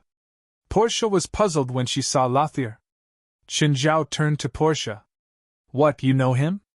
"I think I know someone, but I think he got the wrong person." Portia shook her head. Loher walked into the store. When he saw Portia, he was also stunned. But he quickly lowered his head and left the store. Qin Zhao immediately noticed Loher's action. He narrowed his eyes. "Portia, are you sure you got the wrong person? That person does seem to know you. Strange. If it's him, he shouldn't be so young." Portia was confused. She looked at Loher's back. His back looked similar too. Did he get plastic surgery? Does the person you're talking about look like him? Yes, but his aura seems to have changed. What about his face? Younger. Chapter 1758. Who is he to you? Chen Zhao asked. He's my high school classmate, Portia said. But his age obviously doesn't match. He looks a few years younger than I remember. High school classmate? Is that where you went to school in New Orleans? Yes. Who else is in his family? His parents are in New Orleans. Chen Zhao narrowed his eyes. Portia looked at him. Boss, why are you asking? Judging from Chen Zhao's expression, he seemed to be up to no good. Where did he go to university? I don't know. In his last year, he left New Orleans. Apparently, he ran away from home. His parents called the police to find him. Chen Zhao fell into deep thought. Plastic surgery? But what's with that strange feeling of disgust? It wasn't his personal feeling. Ryder felt it too. Why did he run away from home? He colluded with a gang outside the school and sold drugs there. He was discovered and expelled from the school, but he was underage at the time, so the police didn't file a case. Chen Zhao rubbed his chin. If that person wasn't Lohil, then what about the real Lohil? Do you know where the owner is? If he didn't move, he should be in the same neighborhood as my parents. I'll go make a call. Chen Zhao walked out and called Sam and Vicari in New Orleans. Hey Sam, do you remember me? Mr. Chen? Mr. Chen, right? Yes, it's me. Chen Zhao didn't get straight to the point. Instead, he started talking about family matters. Are you and Vicari still doing street work? No, Mr. Chen. Vicari and I used the $20,000 you left and opened a burrito shop. We feel like we've wasted our 20 years. That's good. Chen Zhao was also very satisfied. Mr. Chen, do you have something for me? I want you to ask about someone for me. Don't worry. I'm not asking you to go back to your old ways, Maddie. I met someone I knew from the past. She recognized me, Lohil said excitedly. Right now, he was no longer as calm and collected as before.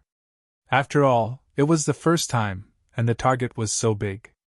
Although Ali Rodriguez Alexander's name was not on the Forbes list. But she was richer than most of the Forbes top 10.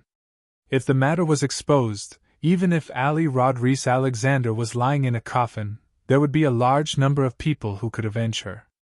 I have to kill that woman. Help me, matey, you have to help me. After a while, a casual voice came from the other end of the phone. Don't worry, I'll help you. Send me her information and where you met her. Lohir heaved a long sigh of relief. Someone had investigated New Orleans, but what about the real Lot Hill? Chen Zhao knew nothing about Lohil. How could he investigate? It seemed like he had to find a chance to meet Ryder. Now that there were clues, there was hope that Ryder could clear her name. Since that was the case, he would help them to the end. At this moment, the shop assistant came over with little Jerlin in her arms. Sir, what do you think of your daughter in this dress? Yes, very good. I'll take this one. Chen Zhao nodded. Chen Zhao spent another few $100,000 here and there. Just then, Zola called. Chen, you spent $600,000 in my Beverly Hills branch? Yes, why? It's little Jerlin and Larissa's clothes, right? Yes. Didn't I say that I'll take care of any clothes you and your family need? That's right. This is your shop. Those are old models. It's okay. I'll bring little Jerlin and Larissa to Barron Mansion when I'm free. Okay. Chen Zhao and Portia each carried a child and walked out of the shop. Suddenly, Chen Zhao's shadow vision reacted. Then, he threw down the bag in his hand and blocked Portia with his hand. Stunned, Portia looked at Chen Zhao in confusion. Smoke was coming from Chen Yao's hand. Boss, what are you doing? Chen Zhao clenched his fist and retracted his hand. Nothing. I wanted to do a magic trick for you, but I failed. Boss! You're so childish. Portia was speechless. Ignoring Portia, Chen Zhao looked at the roof of the building in the distance. The sniper immediately put away his sniper rifle and hid behind cover. Damn, who's that guy? The sniper was so scared that he broke out in cold sweat. He was using an anti-material sniper rifle with a 20mm caliber. How powerful was a bullet from a 20mm caliber sniper rifle? If it hit any part of the human body, the force it carried could tear the body apart. Even if it was just a scratch, it would be fatal. If it was shot at a reinforced concrete wall, it could directly penetrate 80 centimeters and leave a bull-sized hole in the wall.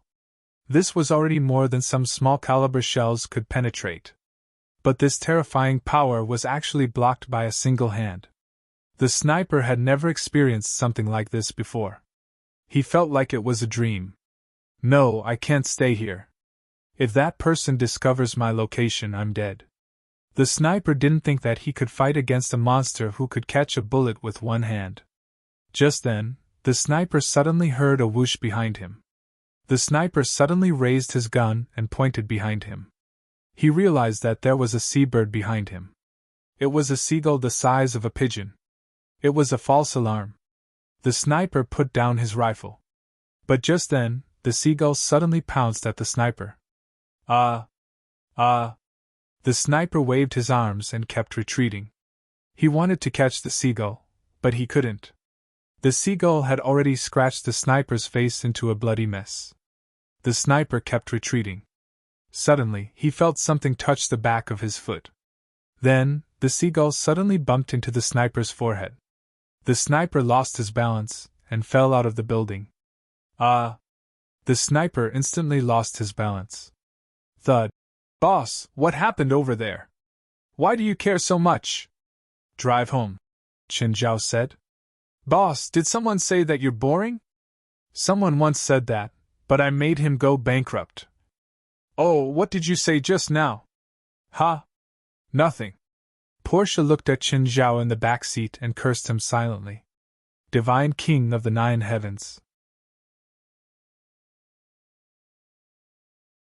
Chapter 1759. Damn it! Matey looked at the body on the ground. He'd sent the sniper.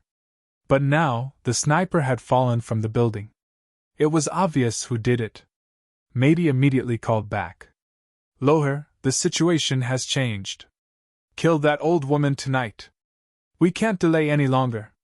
But the hospital is full of surveillance cameras, even in the ward. I don't have a chance at all. Loher was also nervous. Didn't we plan to wait for the old woman's poison to act up? The doctor already said that her organs are failing and she'll die in 3 days. Why do we have to take the risk? The assassin I sent to kill that woman died. They came prepared. There's someone else behind that woman. If they find out who you are, all our plans will be in vain. Their plan was nothing more than to seize Ellie Rodriguez Alexander's property. Loher was the key to this plan. Once his identity was exposed, all the plans would be in vain. You shouldn't have gone out. After 3 days, when that old woman dies, you can do whatever you want. Why do you have to go out now? Then where should I be?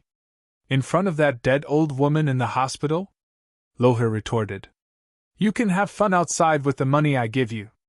Why should I stay in the hospital and not go anywhere? All right, the most important thing now is to kill that woman, or directly kill that old woman. I have no choice. If I do anything, I won't be able to escape the hospital's surveillance. Loher had an idea. Do it yourself. Then remove all the bodyguards around that old woman and replace them with our people. Those bodyguards won't listen to me at all. You're the only legal heir now. Why won't they listen to you? If they don't listen to you, just fire them. I'll try. You also think of a way to kill my high school classmate. As long as she's here, I'll be exposed sooner or later. On the way home, Chen Zhao called Risvar. Of all the people Chen Zhao knew, Risvar had the widest connections. Risvar, do you know Ellie Rodriguez Alexander? You mean the founder of the United Mall, Ellie Rodriguez Alexander? Yes, that's her. I guess so.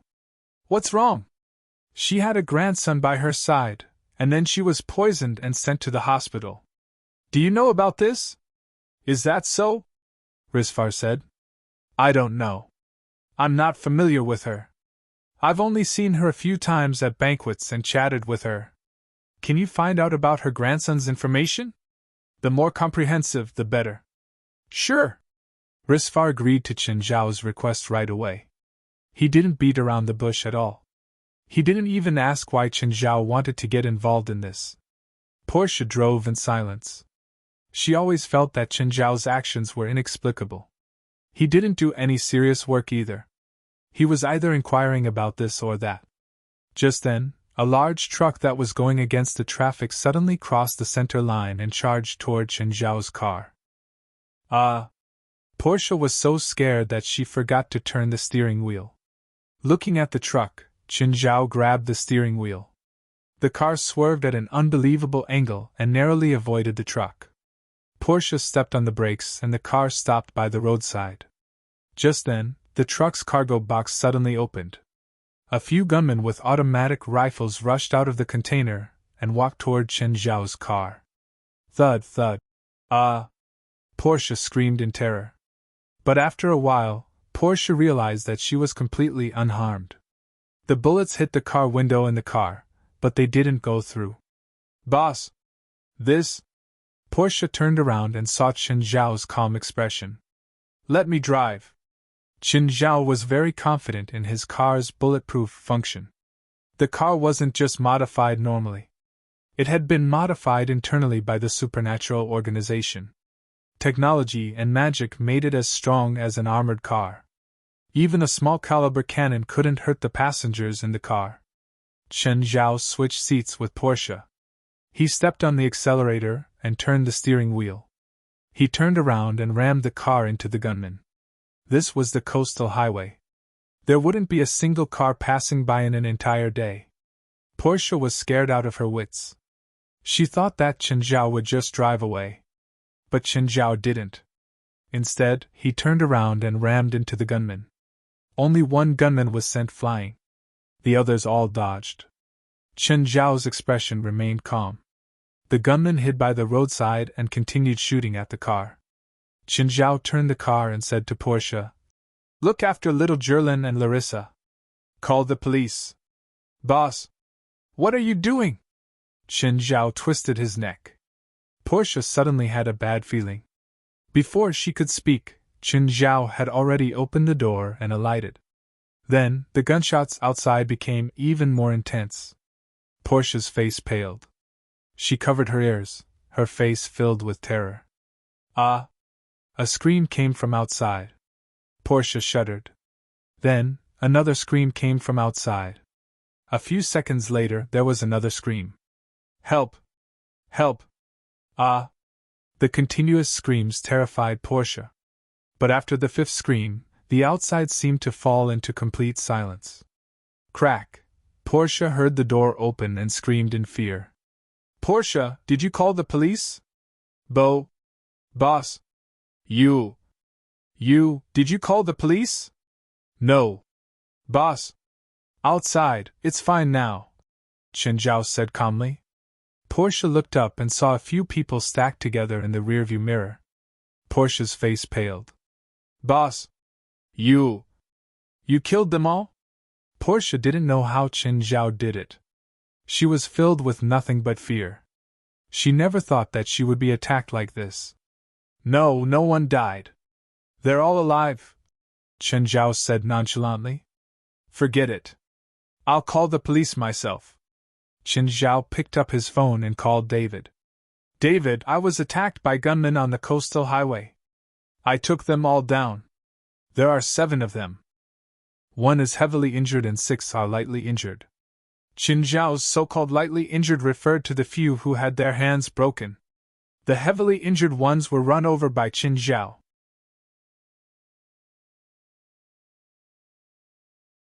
Chapter 1760. Angel Coast. "Are you sure nothing will happen to Qin taking care of 2 kids by himself?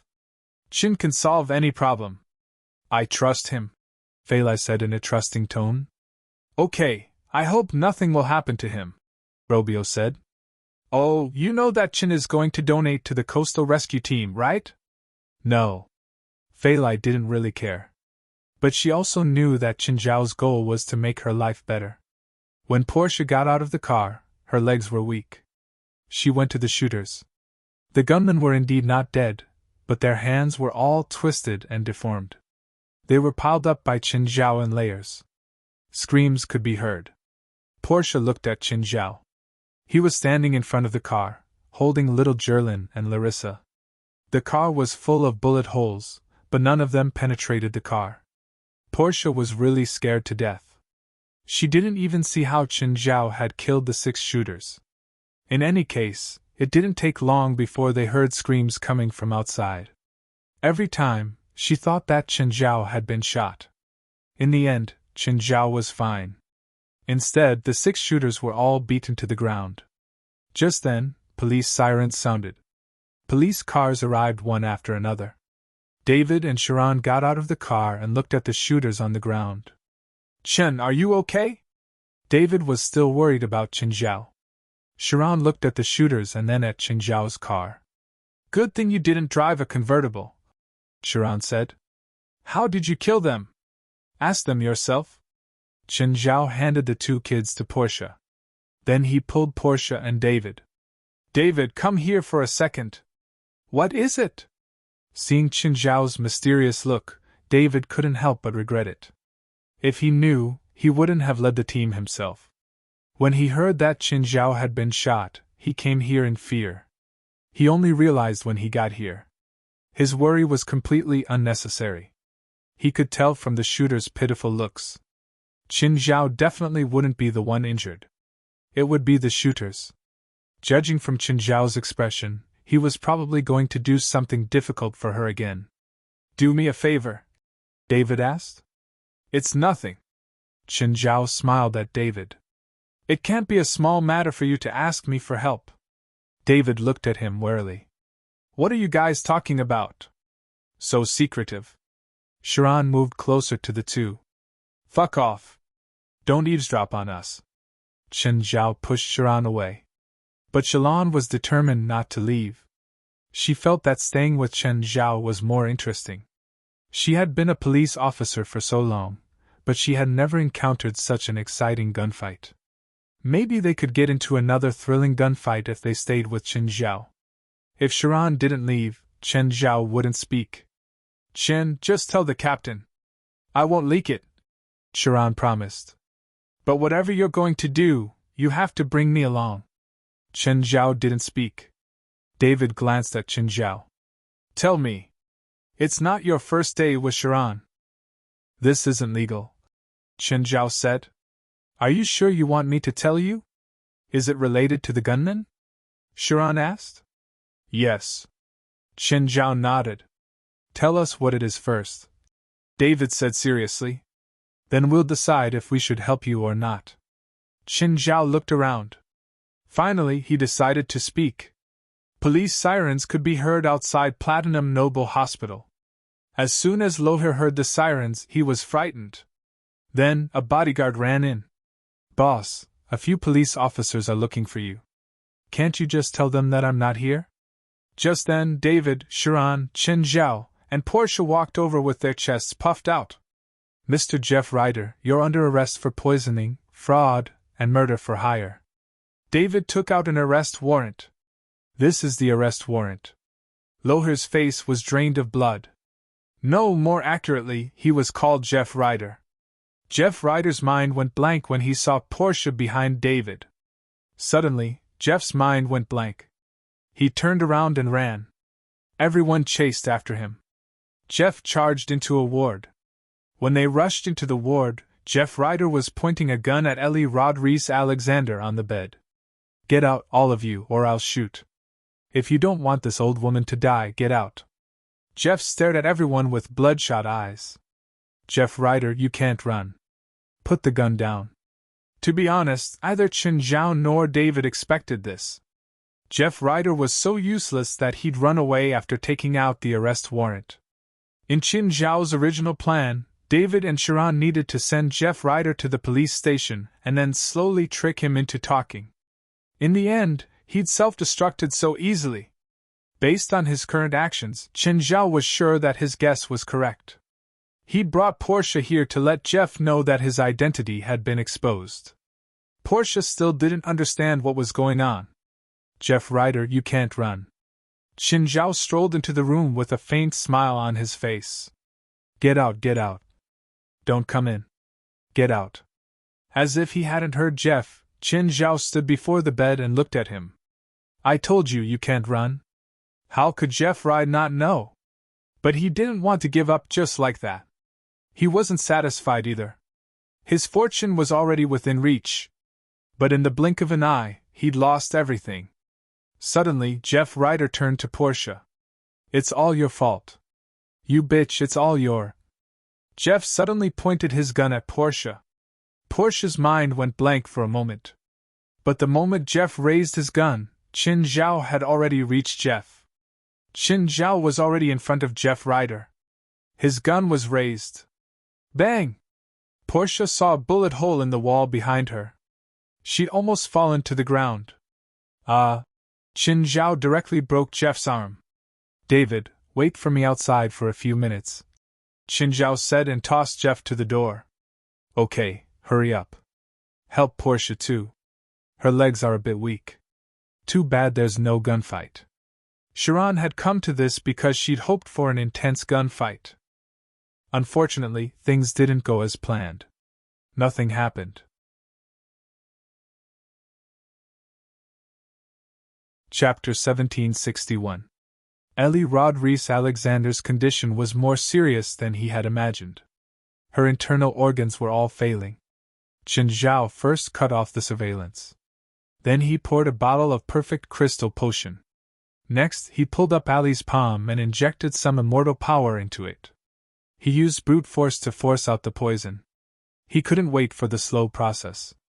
It could be said that Ellie Rodriguez Alexander could die at any time. So, they could either endure it or be killed by Qin Zhao's immortal power. Qin Zhao poured her a bottle of perfect crystal potion to keep her alive. Large amounts of black poison started seeping out of Ali's skin. Immortal power was good, but it didn't mean everyone could handle it. Seeing that it was enough, Qin Zhao packed up and left. David saw Qin Zhao come out. How is it? Looks like that Ellie Rodriguez Alexander is lucky. She probably won't die. Qin Zhao glanced at Jeff Ryder. Are you disappointed? Don't lie to me. That old woman is dead for sure. The doctor already announced her death date. Idiot. Sharon glanced at Jeff Ryder. What good does Ellie Rodriguez Alexander's death do for you? If she's not dead, at least you won't be sentenced to death. If she's dead, you're dead for sure. He's not actually stupid, Qin Zhao said. Do you think that Ellie Rodriguez Alexander will let him go after she wakes up? He also killed Ali's grandson and impersonated her. No matter how you look at it, he's dead for sure. Instantly, Jeff's face turned ashen. Yes, no matter how you looked at it, Jeff was dead for sure. After pushing Jeff into the police car, everyone left. But before long, Qin Zhao suddenly spoke. Sharon, the gunfight you've been waiting for is almost here. David glanced at the rearview mirror. He didn't see anything wrong.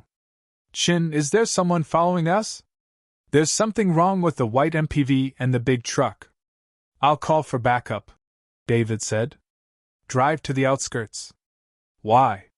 These people are either here to save him or to kill him.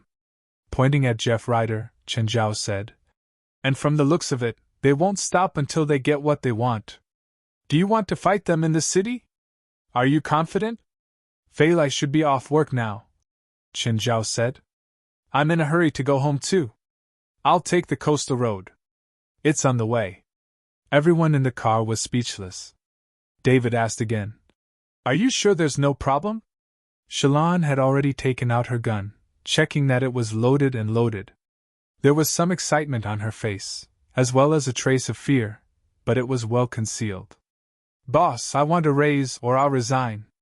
Portia wanted to cry. It clearly had nothing to do with him, so why was he involved in this gunfight? Okay, when you hand me your resignation letter, remember to include your repayment plan. Portia's face was covered in tears. When the car reached the coastal highway, there were no other cars along the way. David asked, Do we need to stop? No need. Qin Zhao suddenly opened the car door and disappeared into the night. Seeing Qin Zhao jump out of the car at a high speed, Portia went crazy. Shalon was also shocked. Chen will be fine, right? Captain, how fast are you going? 100 miles per hour. Boom! Just then, there was a huge sound from behind.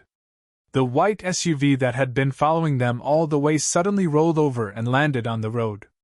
The truck quickly braked and stopped. The people in the driver's and co-driver's seats were about to get out, but Qin Zhao knocked them out with a metal pipe. Then he quickly went to the back of the truck, strung the metal pipe together, and bent it. Bang, bang, bang. The people in the truck kept knocking on the door, but they couldn't come out at all. Just then, David's police car arrived before Chen Zhao. Chen, it's over, Chen Zhao said. Remember to let me know if you get anything from them. Shalon was furious. It was rare for her to have a gunfight. In the end, Chen Zhao cut the Gordian knot. She didn't even understand what had happened. Chen Zhao had already taken care of everything. Chen, how did you take care of the white SUV? Shalon asked, confused. Chen Zhao clearly didn't have a gun and he couldn't charge into a speeding car. So, Shalon didn't understand how Chen Zhao had flipped the car. I used a rock to knock out the driver of the SUV.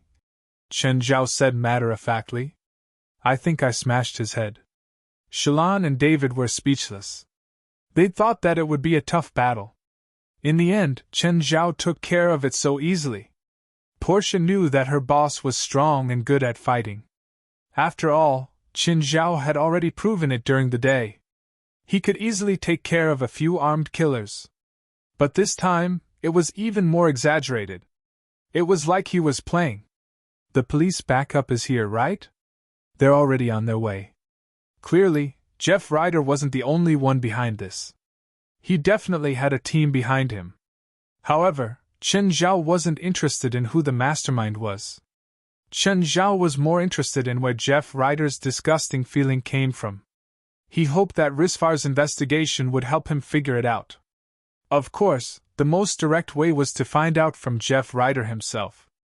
But Jeff Ryder was dead for sure. So, they definitely wouldn't cooperate with the police. Ring, ring. The alarm in the ICU rang loudly. More than a dozen doctors and nurses rushed to the intensive care unit. However, when they arrived at the ICU, they found that Ellie Rodriguez-Alexander was already sitting on the bed. All the medical staff looked at Ellie Rodriguez-Alexander in disbelief. How was it possible? Wasn't she going to die? How could she suddenly wake up? Was this her final radiance before death? It might really be her final radiance before death. After all, they knew very well how serious Ellie Rodriguez-Alexander's condition was.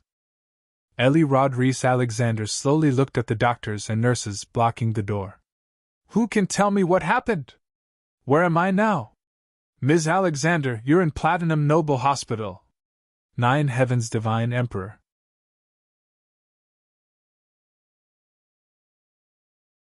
Chapter 1762. The attending doctor, caretaker, and nurse looked at each other. Are you sure you got the right report? Yes, Ms. Alexander is the only one in the hospital recently. We can't have the wrong report. Platinum Noble Hospital only accepted a small number of patients. It was known for the most professional medical skills, the most advanced equipment, and the best service. They accepted no more than 10 patients at a time, but each patient cost at least $500,000. I just changed Ms. Alexander's bed sheets, the head nurse said. There was a black substance on the sheets. I sent it to the lab for testing too. It's all poison. It looks like Ms. Alexander's body expelled it automatically. But how is that possible? How can her skin expel poison? After Ms. Alexander washed up, I did a preliminary examination on her. Ms. Alexander's originally failing organs are actually very normal. It doesn't look like the failure before today. Oh, what about the surveillance? Did the surveillance find anything wrong? The surveillance only stopped when the police came in to arrest her. Then, one of the police entered the room and the surveillance was physically cut off. Ellie Rodriguez-Alexander sat in the garden of the hospital with 4 bodyguards standing beside her. Ellie Rodriguez-Alexander's expression was calm. Boss, that's what happened. So, it wasn't Rydra who poisoned her, but my fake grandson? Yes, he tried to separate the 4 of us. If the police didn't come, he would have done it to you yesterday. Is there any other information? Then, is there any news about the real Lohil?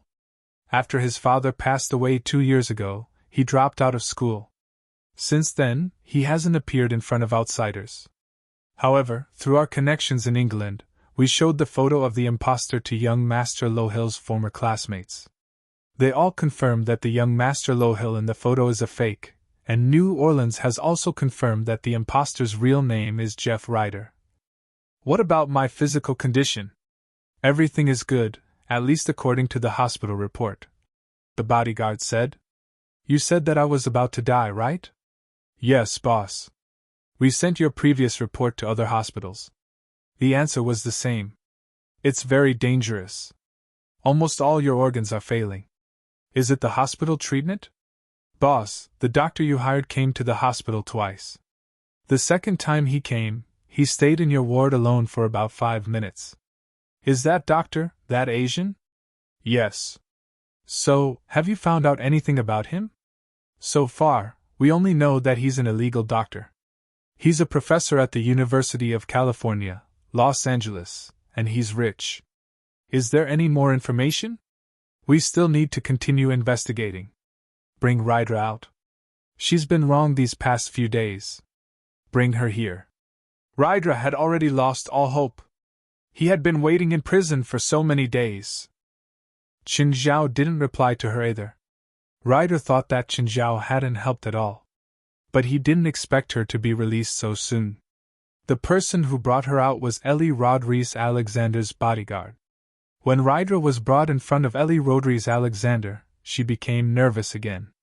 Ryder, come, sit beside me. Ms. Alexander. Take this check. Ellie Rodriguez Alexander pushed a check in front of Ryder.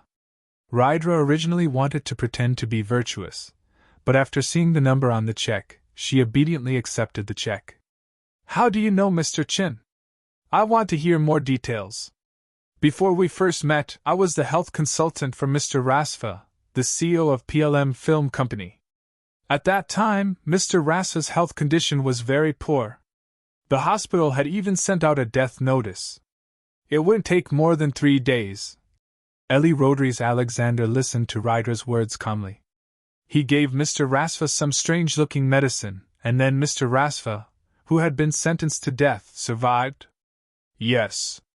I saw him a few times later. He was very healthy. You can never imagine that he's an old man in his 70s. Ryder was a proud person, but she had to let go of her pride in this aspect. His medical skills are better than mine, so I recommended him to you. Help me look at this. This is my examination report. Ryder took the report and looked at it back and forth for a long time. This is... Ryder looked at Ellie Rodriguez Alexander. Ms. Alexander, are you sure you didn't take the wrong one? I didn't. You're very healthy. Mr. Chin stayed in my room for 5 minutes, but the surveillance didn't record what he did in the room. Ellie Rodriguez Alexander looked at Ryder. I heard that you saw him when you were in prison. Ryder nodded. She couldn't hide this. So, she told the truth directly to Ellie Rodriguez Alexander. Ellie Rodriguez Alexander nodded. In that case, you should be the one who saved me. I don't dare. Actually, I just want to clear my name. The older one got, the more afraid they were of death. Ellie Rodriguez Alexander was no exception. Especially when she had such a huge amount of wealth. No one was willing to die willingly. However, death was fair to everyone. It didn't matter how rich the person was. Do you know where he lives? I don't know, but my agent knows. Ellie Rodriguez Alexander looked at Ryder in surprise. After I met him, I suffered a huge blow. So I gradually changed from a simple health consultant to an illegal doctor. Then, I found his agent and asked him to be my agent too. I feel that I need to contact more different kinds of patients to improve my professional skills. Then help me ask where Mr. Chen lives, Ellie Rodriguez Alexander said. I want to thank him.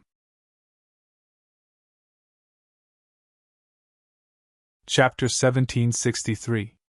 Failai went to work. She knew what had happened last night. On her way back, she saw the police blockade on the highway. Of course, she didn't say anything. If she opened her mouth, Qin Zhao would definitely take advantage of her. It was her first day at work, and then something like this happened at home. Qin Zhao had even more reason to let her stay at home. Then Portia came. Portia didn't seem to be in a good state. What she'd experienced yesterday had given her nightmares for the whole night. Only someone like Chen Zhao could ignore what had happened yesterday. To him, it seemed like a normal meal. "Portia, do you want something to eat?" Portia sat down and turned her anger into appetite. However, she'd clearly overestimated her appetite. She was probably the only one who was full from eating breakfast. Holding her stomach, Portia lay on the sofa, not wanting to move at all. "Boss, who are those people?" Portia asked. "Will they attack us again?" "Don't worry. They're not interested in you." "That's good." Portia heaved a sigh of relief. "You have no money, no face, and no body. Those gunmen must be blind to cause trouble for you. Mr. Bo too, our people failed. Now they're all in prison," Mehdi said, gritting his teeth. Sitting in front of Mehdi was a black man. This black man had thin limbs and looked malnourished. He wore colorful clothes and his head was disproportionately big. One of Bo Tu's hands was holding a wooden staff, and the tip of the staff was inlaid with a black skull. A sinister aura filled the entire room. There was a heavy stench in the air. Bo Tu slowly opened his eyes. "I don't care about the others, but you have to bring Jeff Ryder to me." "But he's in prison now," Mehdi said, troubled. "I don't have enough people." Bo Tu waved his staff. The black skull spat out a gust of black gas, which spread above Mehdi's head. Mehdi was instantly enveloped by the black gas. He started struggling in pain, continuously spitting out large amounts of filthy black substance. A human figure slowly formed in the black substance. It was as tall and sturdy as Mehdi. Then the second figure took shape, followed by the third, the fourth. Only then did Mehdi stop vomiting and slowly recover. "I'll grant you Shadow. You can lead the Shadow Army and bring Jeff right back to me," Bo Tu said. "Go. Don't make me wait too long." "David, what's up?" Chen Zhao received David's call. "Chen, the situation is a bit complicated. After a night of interrogation, Jeff Ryder revealed some unusual information. It seems to be related to people from the spiritual world." "Someone from the spirit world?" When Chen Zhao heard this, he wasn't that surprised. In fact, Chen Zhao had already guessed it. He said that in their group, there's actually a great wizard from Africa called Botu. He's been hiding in the shadows all this while. He also said that this great wizard from Africa will definitely rescue him. "What do you plan on doing?" Chen Zhao asked. David had helped him a lot. If David asked, then he would definitely not refuse. "I hope you can help," David said. "No problem," Chen Zhao agreed readily. "What do you need me to do?" This was also what gave David a headache. He understood the spirit world, and he knew that Chen Zhao was in his hands as insurance. But how could he use Chen Zhao? David didn't have any ideas now. He didn't know much. Even the fact that this was related to the supernatural world was his own guess. "How about this?" Chen Zhao said. "If there's a prison break, notify me immediately. I'll go and help you immediately." Speaking of which, Chen Zhao also wanted to know who was behind Jeff Ryder. More accurately, he was interested in the person who'd cast that strange spell on Jeff Ryder. "Yes, that's fine." David didn't have any more clues now. This was the only arrangement for now. Just as David hung up, a group of people came in. A young and pretty woman walked in. "Hi, you're David, right?" "I'm Vestana." "Who are you?" David looked at the woman before him. "I'm from the secret department. I'm going to take Jeff Ryder out now." "Secret department? Show me your ID," David said. It was impossible for anyone to run up to him and say that they were from the secret department and then take a criminal out. Moreover, it was a criminal. "No ID," Vestana said. "Ms. Vestana, are you joking with me?" David sneered. "You can call your director," Vestana said expressionlessly. David frowned and picked up the phone suspiciously. "Hello, director, there's a group of people here. They say that they're from the secret department. They want to take the criminal I brought back yesterday. Do as they say and try to cooperate with them." I can't tell you the details. The director's answer was simple. Vestana's lips curled. How is it? David took a deep breath, although he was a little unwilling. He didn't want to give up, but the woman before him and the secret department behind her clearly had more authority than him. Go take the criminal yourself, David said, unwilling to give up. Thank you for your cooperation. Vestana turned and left. David picked up the phone again. Hey, Chen, the situation has changed. I don't think you need to get involved anymore. What? Did you catch the mastermind? No, Jeff Ryder was taken by another department. I think it's also a department that deals with supernatural incidents. Oh, forget it. That's good too. It's better if you don't get involved. It won't do you any good. Qin Zhao had a general idea. After all, in L.A., only the supernatural organization and the psionic team could deal with supernatural incidents with the help of the government. Since it wasn't the supernatural organization, it had to be the psionic team. Just then, the butler spoke. Master, 3 cars with unfamiliar license plates have entered Minghua Villa. Are you allowed to enter? Qin Zhao looked at the projection on the wall. Of the 3 cars, 2 were black commercial cars, and the one in the middle was a high-end luxury car. The 2 cars seemed to be the guards of the car in the middle. They didn't look like they were here to cause trouble. Put down the barrier and let them in, Qin Zhao said.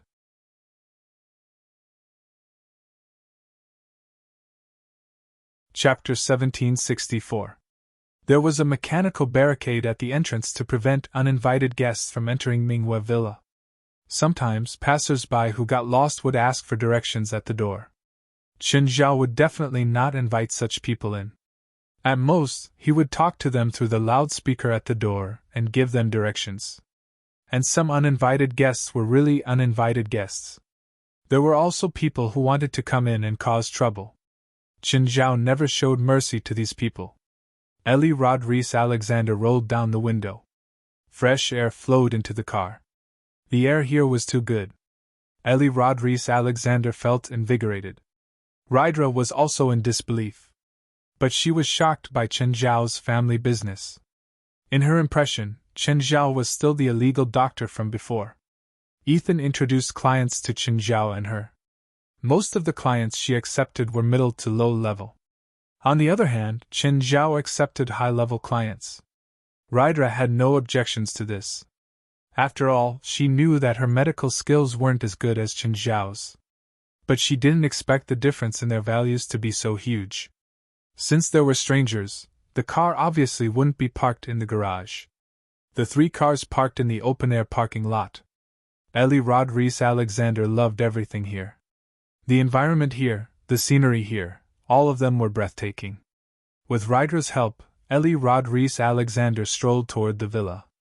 Suddenly, Elie Rodriguez Alexander heard the sound of children playing.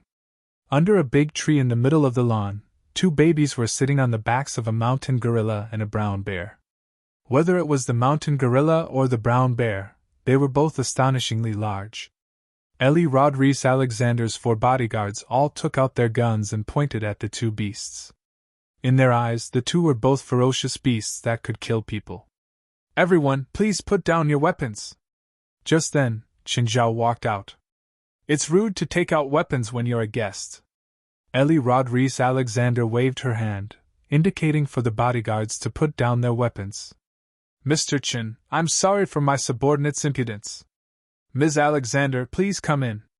Qin Zhao was surprised by Elie Rodriguez Alexander's visit. The kids over there, they're my daughters. Qin Zhao looked at little Jerlin and Larissa and couldn't help but smile happily. Elie Rodriguez Alexander looked at King Kong and Princess. To be honest, their sizes were really scary.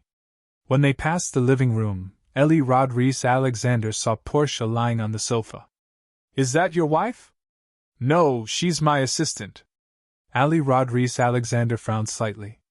She seems to be very free. She had too much breakfast. Please sit. Qin Zhao arranged for Elie Rodriguez Alexander to sit on a chair in the yard. There was wind and scenery in the courtyard. Today, the sun was shining brightly and the sky was clear. This was the best place to look at the sea. Chen Zhao's wife, Rydra said. Mr. Chen, Rydra said. Ms. Alexander isn't feeling well. I'm afraid it's not convenient for her to be exposed to the wind. Chen Alexander. Glancing at Rydra, Chen Zhao said calmly. If I think Ms. Alexander isn't suitable for the wind, I'll invite her inside. Rydra stopped talking, but she was still worried about Ellie Rodriguez Alexander's health. Ellie Rodriguez Alexander smiled and waved her hand. It's very comfortable here, Mr. Chen. I'm not trying to flatter you. I've never felt so comfortable here before. Mr. Chen, are you selling this manor? Hee. Many of my friends have asked me this question. What Chen Zhao was implying was that he didn't sell it even though so many of his friends wanted to buy it. Mr. Chen, is it my imagination? I feel like I'm indescribably comfortable here. Ali Rodriguez Alexander looked at him in confusion. You're right. Maybe it has something to do with the layout here. With only one family living in such a big place, won't they feel lonely? No, my family and I like this kind of quiet environment. If we're bored, we'll find our friends to play with or invite them over. Do you want some wine? Chen Zhao asked. Can I drink it? Ali Rodriguez Alexander wasn't questioning, but more like asking. At my place, you can eat and drink anything without worry. I haven't been able to eat and drink freely in a long time. Please wait. Smiling, Chen Zhao stood up and entered. He kicked Portia to the ground. Get up and help me get some food and wine. Portia rubbed her stomach, which was no longer full, and glanced outside. Ali Rodriguez Alexander and Chen Zhao sat opposite each other. When Portia came out with the nameless wine, Ali Rodriguez Alexander's eyes brightened. I have some in my manor too, but I rarely drink it. I only take it out for guests during banquets. The bodyguard poured wine for Ali Rodriguez Alexander and Chen Zhao. Just then, the little deer came over, following the fragrance. It extended its mouth to Ali Rodriguez Alexander, as if it wanted the wine too. Mr. Chen. This? Ali Rodriguez Alexander couldn't help but touch the deer. Sorry, Portia took it away. It's okay. I really like this little guy. Let it stay with me. Ali Rodriguez Alexander said, smiling. Everything here made her feel comfortable. Even the little mule deer in front of her gave her an inexplicable sense of intimacy. Mr. Chen, thank you for saving me. Otherwise, my old bones would be in the coffin. It's just a problem that I can solve. Chen Zhao said it lightly, but Ali Rodriguez Alexander didn't think so. Before coming here, Ali Rodriguez Alexander had confirmed with the hospital and Rydra again. She'd really been on the verge of death. The hospital couldn't do anything. According to the hospital, the only thing that could save Ali Rodriguez Alexander was God. But Chen Zhao only used 5 minutes to solve a problem that even the most professional doctors and the most advanced equipment couldn't solve. Thus, Ali Rodriguez Alexander was more and more convinced that Ryder's recommendation was correct.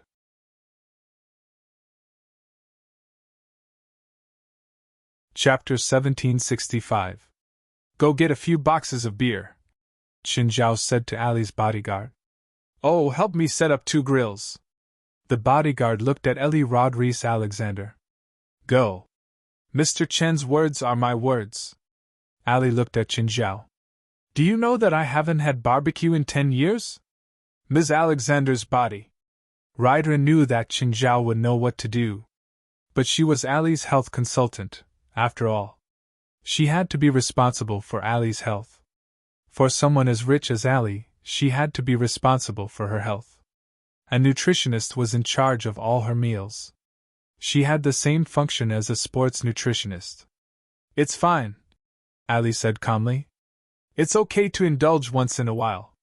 Of course, this was also because she trusted Chen Zhao. The bodyguard and Portia were busy. Portia would complain every time.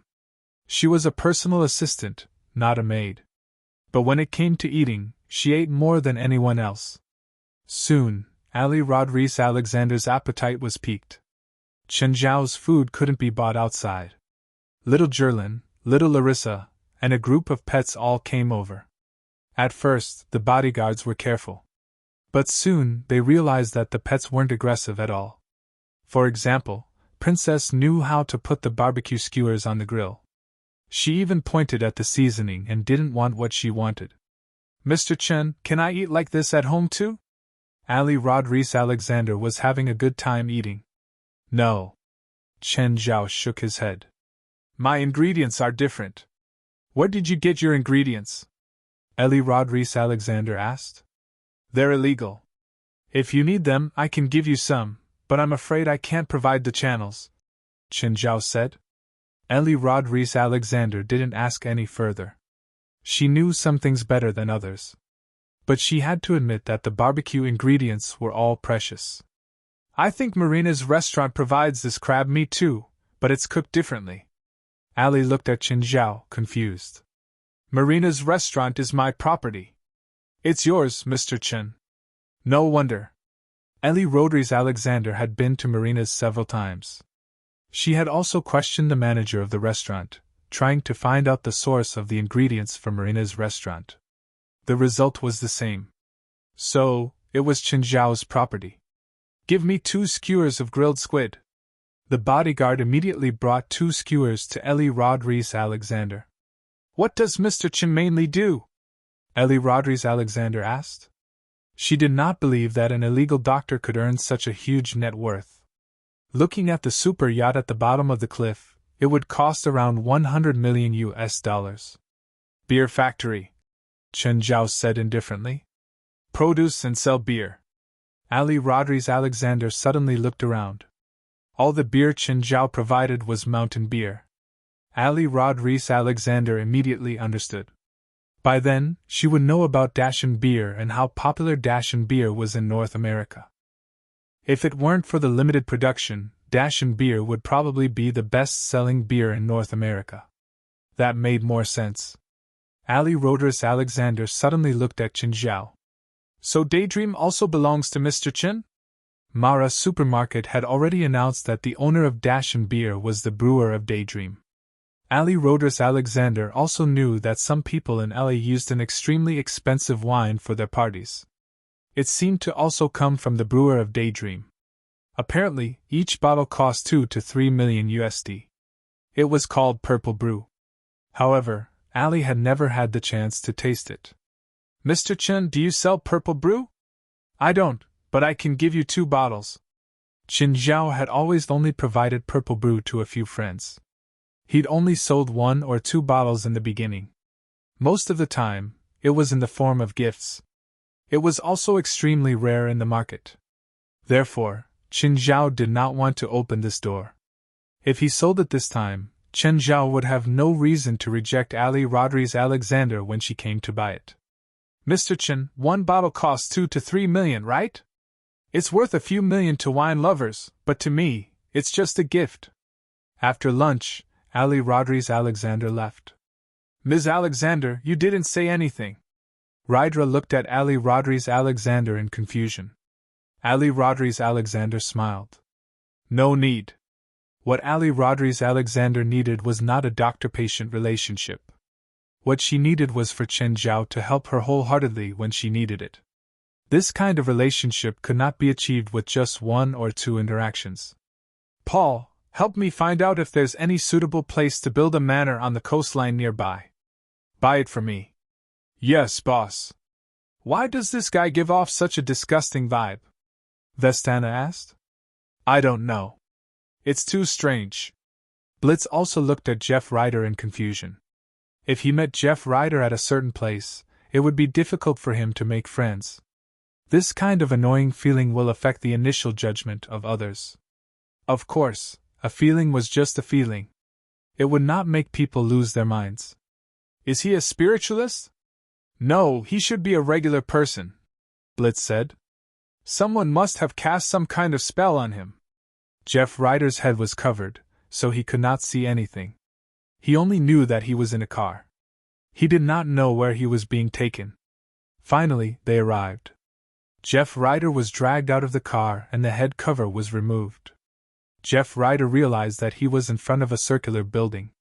Everything around him was barren. Entering the building, he realized that it was a different world. The inner circle was filled with green vegetation. The main body of the building was circular and looked futuristic. Where is this?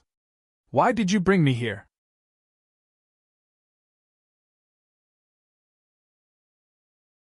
Chapter 1766. Hello, Mr. Chen. Hello, may I know who you are?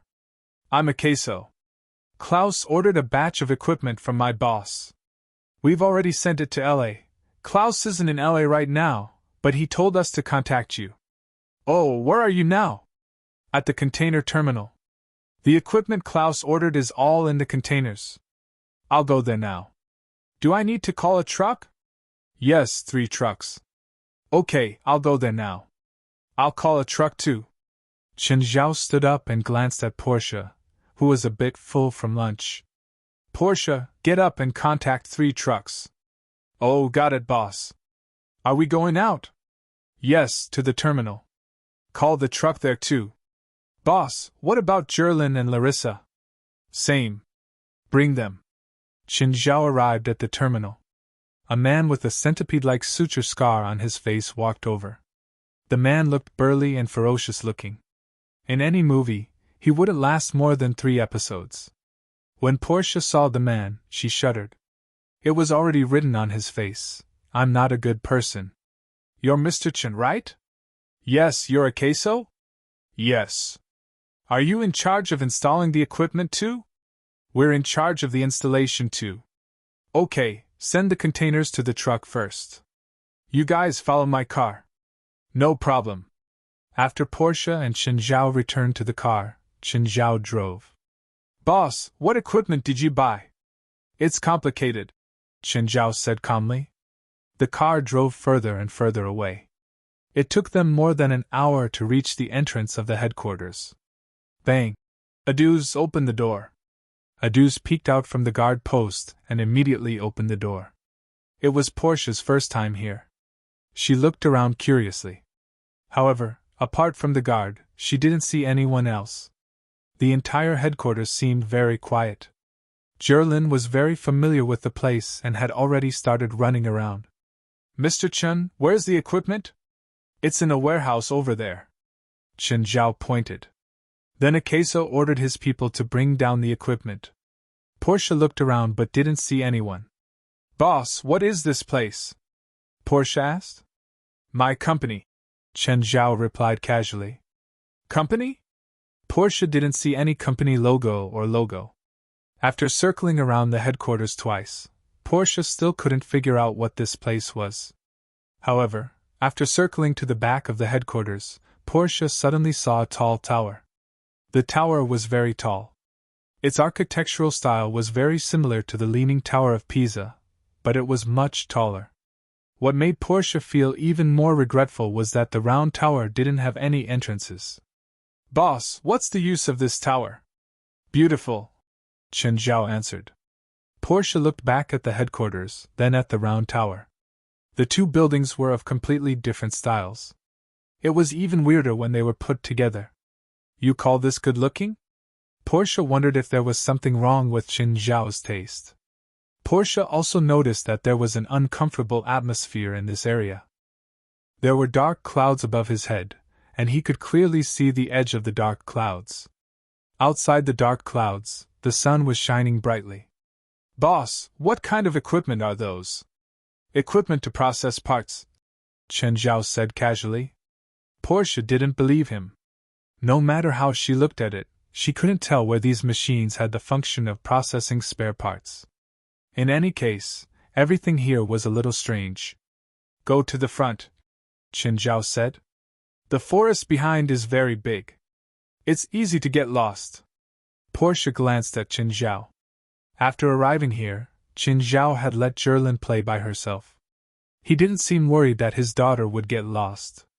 Could it be that she was inferior to little Jerlin? Portia rolled her eyes at Chen Zhao. However, this forest was indeed a bit uncomfortable.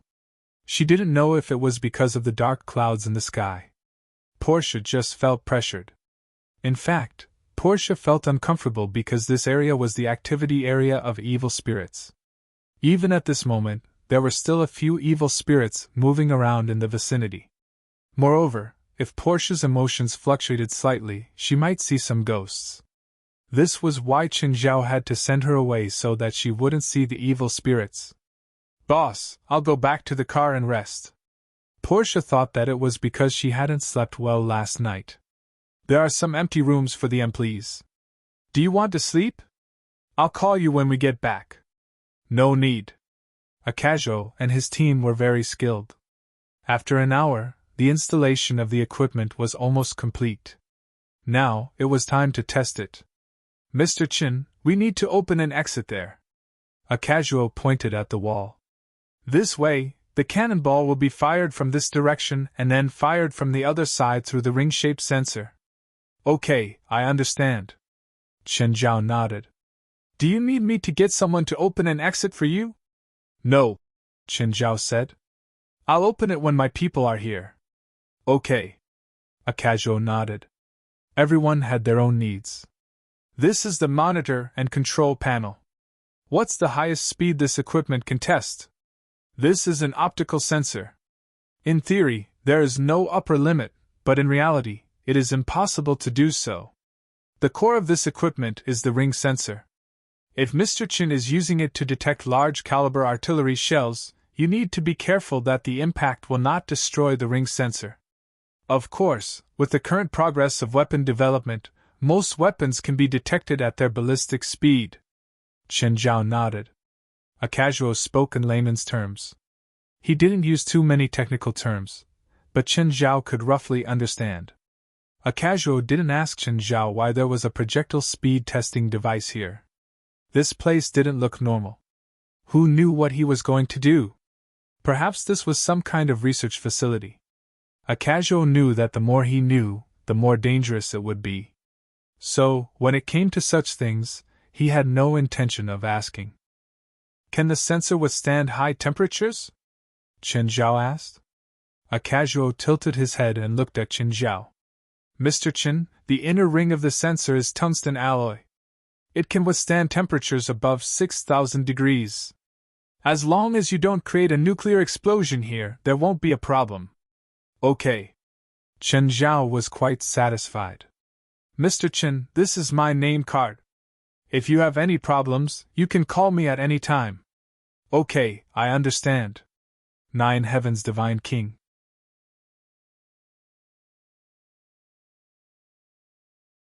Chapter 1767. Knock, knock. "Portia, wake up. We can go back now." When Portia opened her eyes, she realized that it was already late. She glanced at the time. It was already past 6. No wonder the sky was completely dark. "Boss, are we going back to Minghui Villa now?" "Yes, you drive." Qin Zhao took out his phone and called Klaus.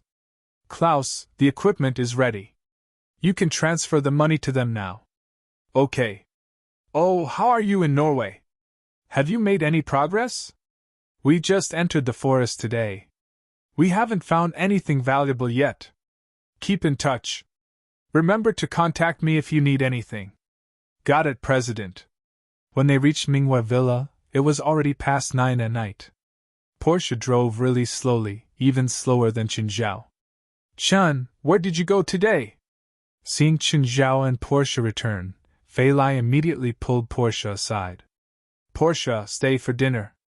You haven't eaten yet, right?" "Ms. Fei Lai, I have to go back. It's getting late." "Then don't go back. You have to come back tomorrow anyway." Portia thought about it.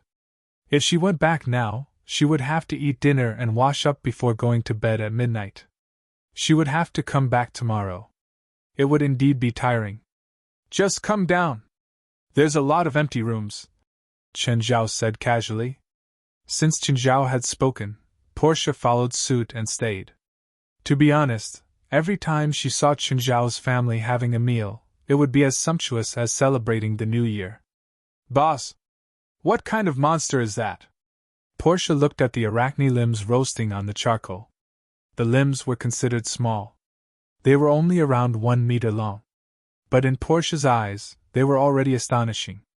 "A type of giant crab," Chen Zhao said casually. Eat more and ask less. It's tens of thousands of dollars per kilogram on the market. Portia gulped. Thousands of dollars per kilogram? The limbs on the table were worth hundreds of thousands of dollars. Portia felt like the world was spinning around her. If she told others that she ate hundreds of thousands of dollars in one meal, who would believe her? Qinzhao picked up a limb and broke it off, handing it to Portia. The aroma of crab meat spread out from the limb.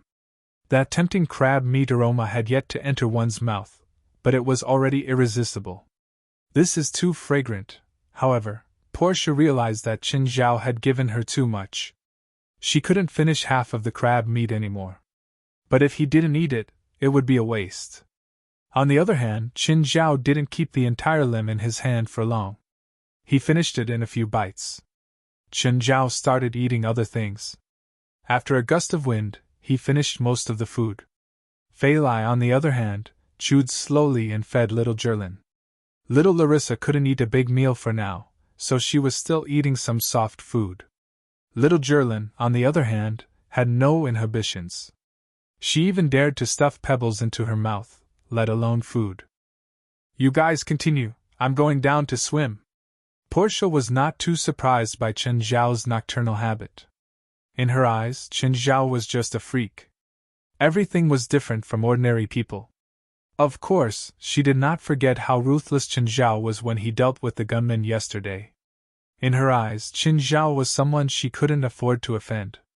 To Qinzhao, the night was the best camouflage. Only at night could Qinzhao move around freely.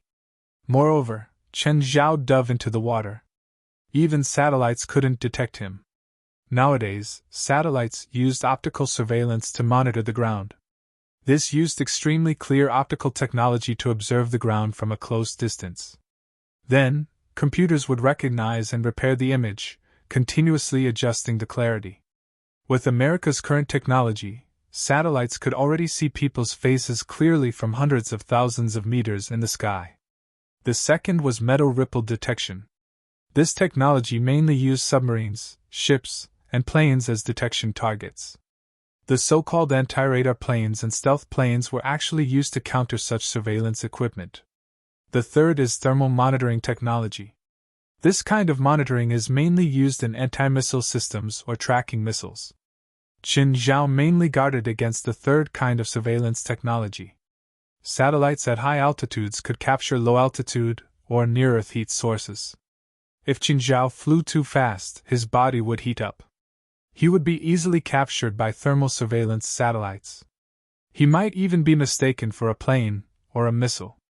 Therefore, Qinzhao would mostly move under the sea. This could reduce the heat emitted from his body. Of course, if Qinzhao wanted to fly high in the sky, he would try to slow down. As long as he didn't heat up, he was basically invisible. Unless someone saw him with the naked eye, he was almost impossible to discover. Qinzhao could only move at night. If he flew in the sky during the day, he would be discovered too easily. Psionic Team Headquarters. Jeff Ryder was locked in a glass panoramic cell. Jeff Ryder could feel that he was being used as bait. Ever since he'd been brought here, the people here didn't care about him anymore. Without any interrogation, he was directly sent to the cell. Outside the glass cell, a few surveillance cameras were pointed at him. In the control room, Vestana glanced at Brits beside her. Will he come tonight? That's possible, Brits said. Just then, the external surveillance flashed a few times. There's a reaction from the surveillance outside number 3. Another member in the control room reminded. A dozen figures appeared in the surveillance. They were all covered in a layer of black. Only one person's face could be seen clearly. Search for this person's identity. Abram Mehdi, retired soldier, killer, mercenary. He used to be the boss of the freak gang on the streets of London. Disappeared 2 years ago. Is there any more information? No. Isn't he a spiritualist? There's no evidence that he's one. Then what are those black things around him? The black things were all equipped with all sorts of equipment. Brits, who's going to capture him? It's best if we send a tank. After transforming, a tank is immune to these firearms. Vestana nodded and picked up the microphone. Tank, can you hear me? There's a bunch of weird guys outside. Go capture the one that looks the most human. The rest are up to you.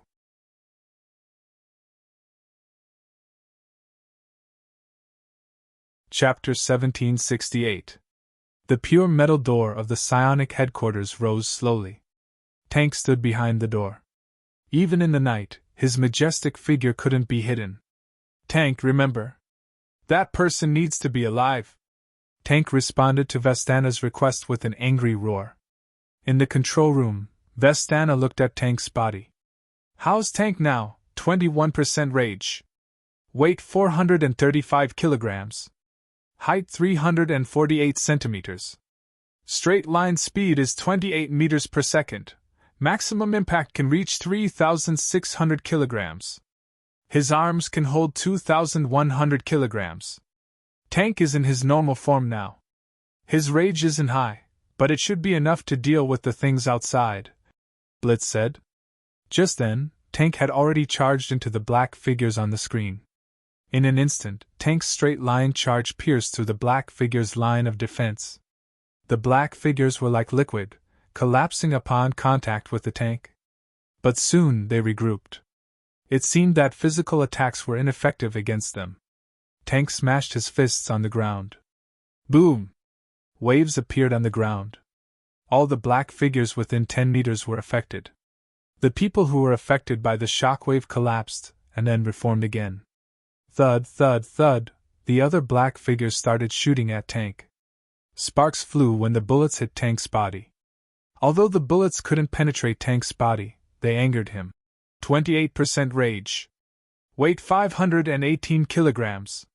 Height 398 centimeters. Other stats are increasing.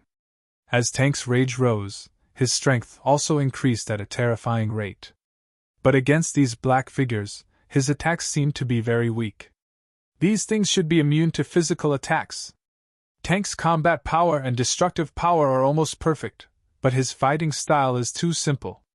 Against enemies that ignore physical attacks, he's very helpless, Blitz said. Vestana nodded. She couldn't help but recall the time in the Tota snowy mountains. In the battle between Qinzhao and Kunka, Qinzhao was also best at physical attacks. However, his attacks were more varied. He could attack a single person or a group of people. Thinking of this, Vestana couldn't help but look down at the exposed lines on her arm.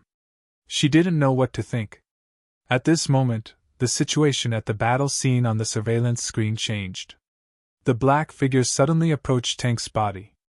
Then, one of the black silhouettes suddenly grew in size, while the tank's body shrank significantly. However, the figure's body suddenly exploded after swelling to a certain extent. Then he never recovered. Tank's rage level has dropped. Not good, call the tanks back, Blitz shouted.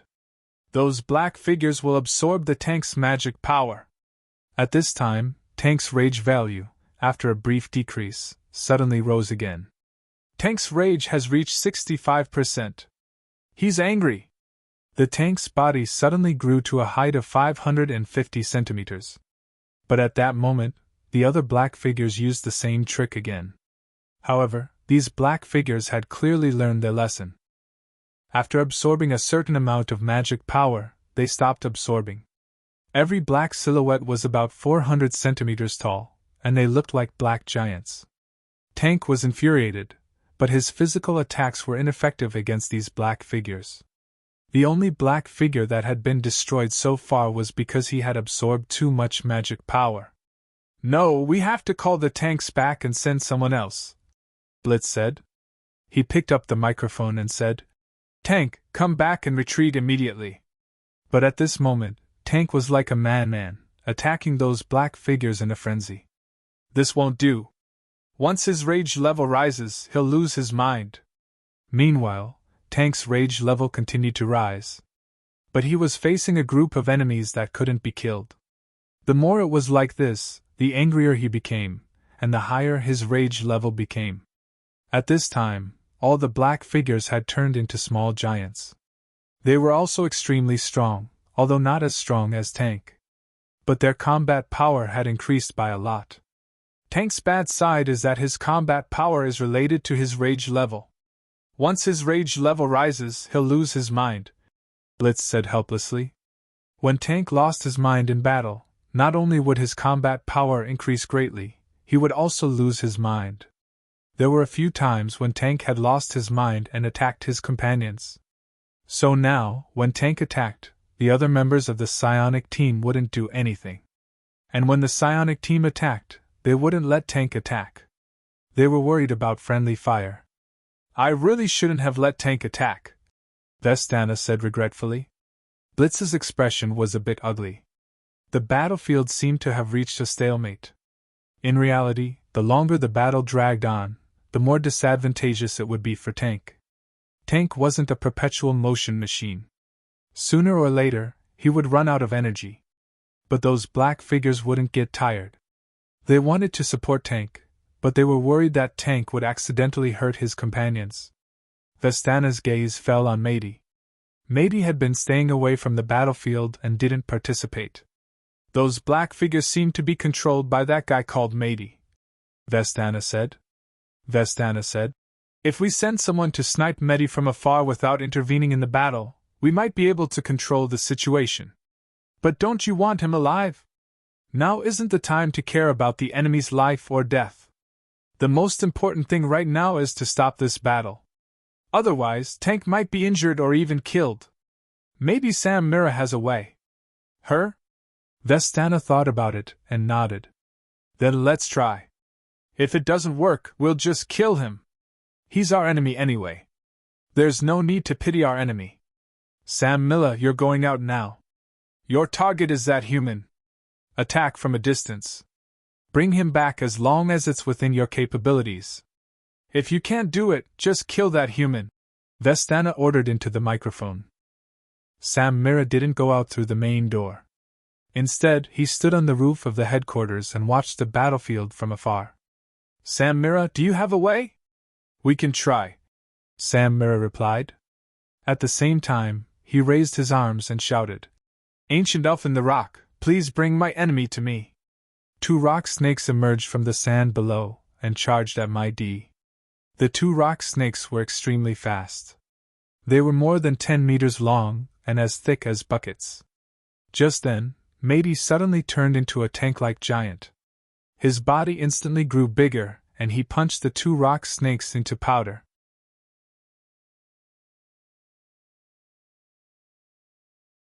Chapter 1769. The expressions of the people in the control room and Sam Mira, who was on the rooftop, changed. That person also has the same ability as the black figure, said Britz. That Mady didn't have close contact with Tank, but after the black figure absorbed Tank's magic power, Mady has the same ability. It seems that the black figure and Mady are somehow connected. Pondering for a moment, Britz said, It should be a contract. That Mady isn't a spiritualist. Those black figures must have been summoned by Mady, but there's a real spiritualist in the middle. Those black figures seem to be Mady's evil incarnation. In the psionic team, Britz was known as the Little Encyclopedia of Magic. The number of spells he knew and mastered was innumerable. Soon, he could guess most of it. Of course, in the world of magic, there were as many types of spells as the sea of stars. Moreover, new spells were being created and lost every moment. So, even Britz couldn't master all the spells. However, Britz could still distinguish their types and characteristics through some details. Britz picked up the microphone and said to Sam Mira, Sam Mira, change to a magic attack. It's best if it's a direct one. Mr. Britz, my magic attack can't hit a target that far away, said Sam Mira. What about confinement? That won't work either.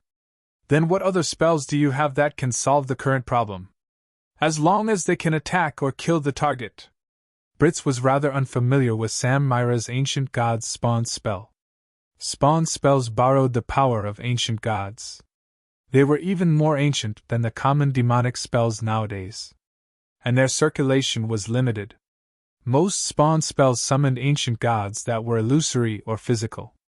I'll try, said Sam Mira. Taking a deep breath, Sam Mira raised his right arm and pointed at Mady from 1,000 meters away. Spirit of the ancient star, hear my call. Send down your divine might for me to use. Just then, 3 balls of light appeared above Matey's head. Each of the 3 balls of light shot out a beam of light at Matey from 3 different angles. Matey reacted quickly and dodged the 3 intersecting beams of light. The 3 beams of light streaked across the ground, leaving 3 scorch marks.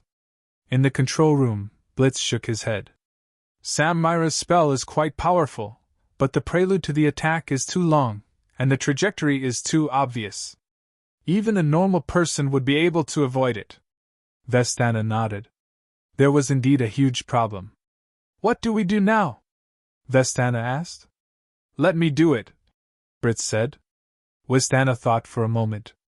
If it wasn't necessary, Britz wouldn't have intervened. After all, Blitz was the deputy leader, and he was an excellent commander. Only by commanding from the rear could he display his greatest effectiveness. There were many people in the psionic ability team who were not weak.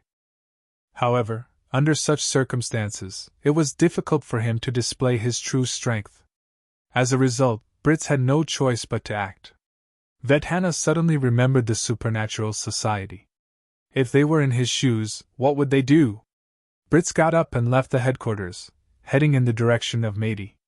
Matey noticed Britz coming over and immediately tensed up.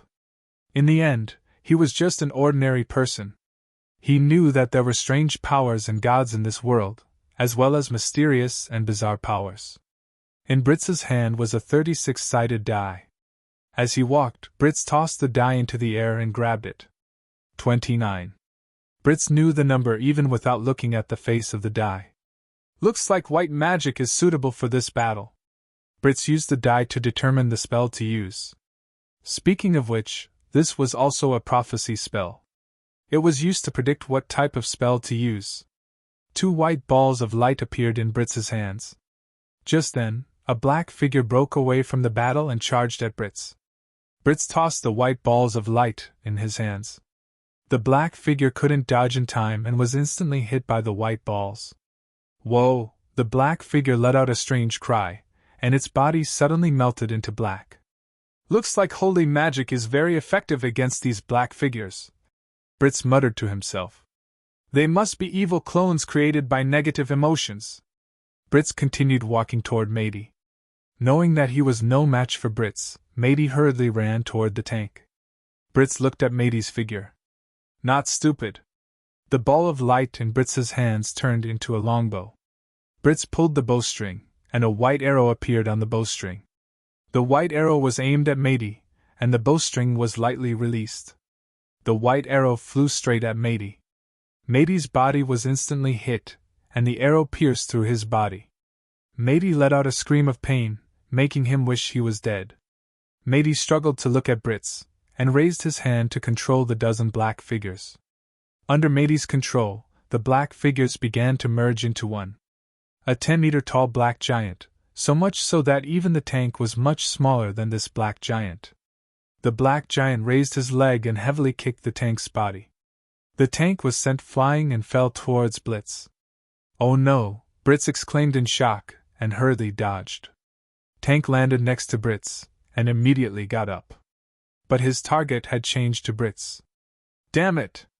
Blitz cursed inwardly and hurriedly shouted. Holy light chain! A dozen silver-white chains shot out from the dark night and bound the tank tightly. But right now, Tank was extraordinarily strong, and he kept struggling, trying to break free of the chain's restraints. Britz had to divert even more magic power to restrain Tank. But at that moment, the black giant was already swinging towards Britz. Judgment! Britz had to divert part of his power to deal with the black giant. With a shout from Britz, a holy light sword descended from the sky, piercing through the black giant's chest and nailing him to the ground. But the black giant wasn't destroyed. It struggled to fight again, as if trying to pull out the holy light sword from his chest. Give me another judgment! Britz shouted again, and another holy light sword descended from the sky, piercing through the black giant's body once more.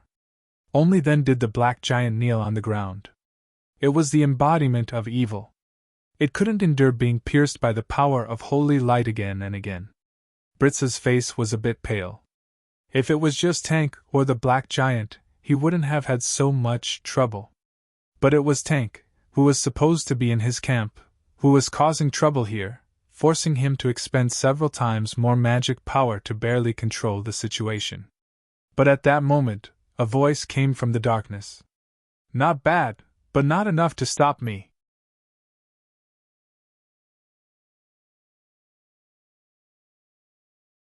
Chapter 1770. A strangely dressed black man walked out of the darkness. "Mr. Bo-Tuesday." Seeing Bo-Tu's arrival, Matey was overjoyed. Bo-Tu pointed his skeletal staff at Matey. The black giant that was pierced by the two holy swords turned into a puddle of dirty water, which surged toward Matey like a tide. The puddle of dirty water poured directly into Matey's mouth. Matey looked at his body in disbelief. He felt an indescribable power filling his body. Brits frowned, clearly sensing that this black man called Bo-Tu wasn't easy to deal with. "My request is simple. Return Jeff Ride to me," Bo-Tu said calmly. "What if I refuse?" Brits stared at Bo-Tuesday. Neither he nor the psionic team would compromise on this matter. Just like how the government wouldn't compromise with terrorists. This was a matter of principle. If they could compromise with Bo-Tu once, they would compromise with other enemies in the future. "Then I'm sorry."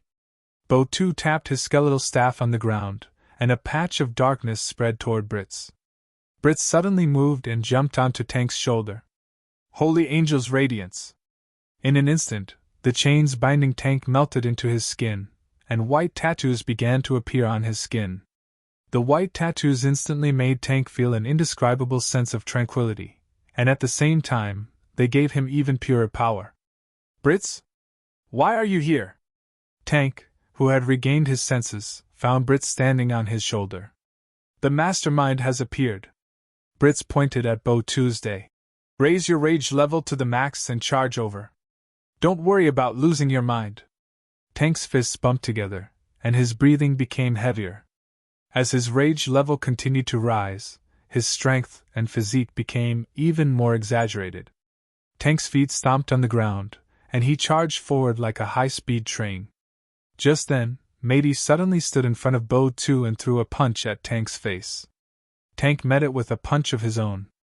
Bang! A dull explosion resounded. Tank actually didn't get the upper hand. In the HQ's surveillance room, Vestana's expression was solemn. It seemed that Brits and Tank alone couldn't guarantee victory. After Bo-Tu's arrival, the situation began to tilt in his favor. "All psionic team members, prepare for battle." All the members in the headquarters perked up.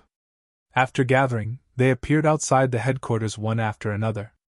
Including Tank, Brits and Sam Miller, there were a total of 15 people. Bo-Tu frowned slightly. It seemed like the situation was more serious than he had imagined. Bo-Tu glanced at Tank, who was rampaging through his fallen domain.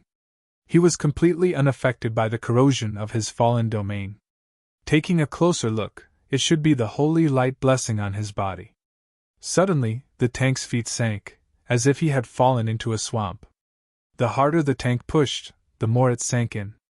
At that moment, a dark-skinned man walked over. This man was probably from the Afro-Asian region. He wore a white robe and held a golden-laid scepter in his hand. "Anubis, please lend me your army. I will bring you a gift of death." The sand on the ground billowed, and tall Anubis warriors with dog heads and human bodies stood up from the sand. He was Emerstein, from Egypt. He called himself Anubis Shaman. A large number of black figures also appeared in Bo-Tu's dark domain. The black figures and the Anubis warriors were engaged in a chaotic battle. For a moment, it was difficult to determine the victor. A ball of flame shot out from the darkness and attacked Bo-Tu's back.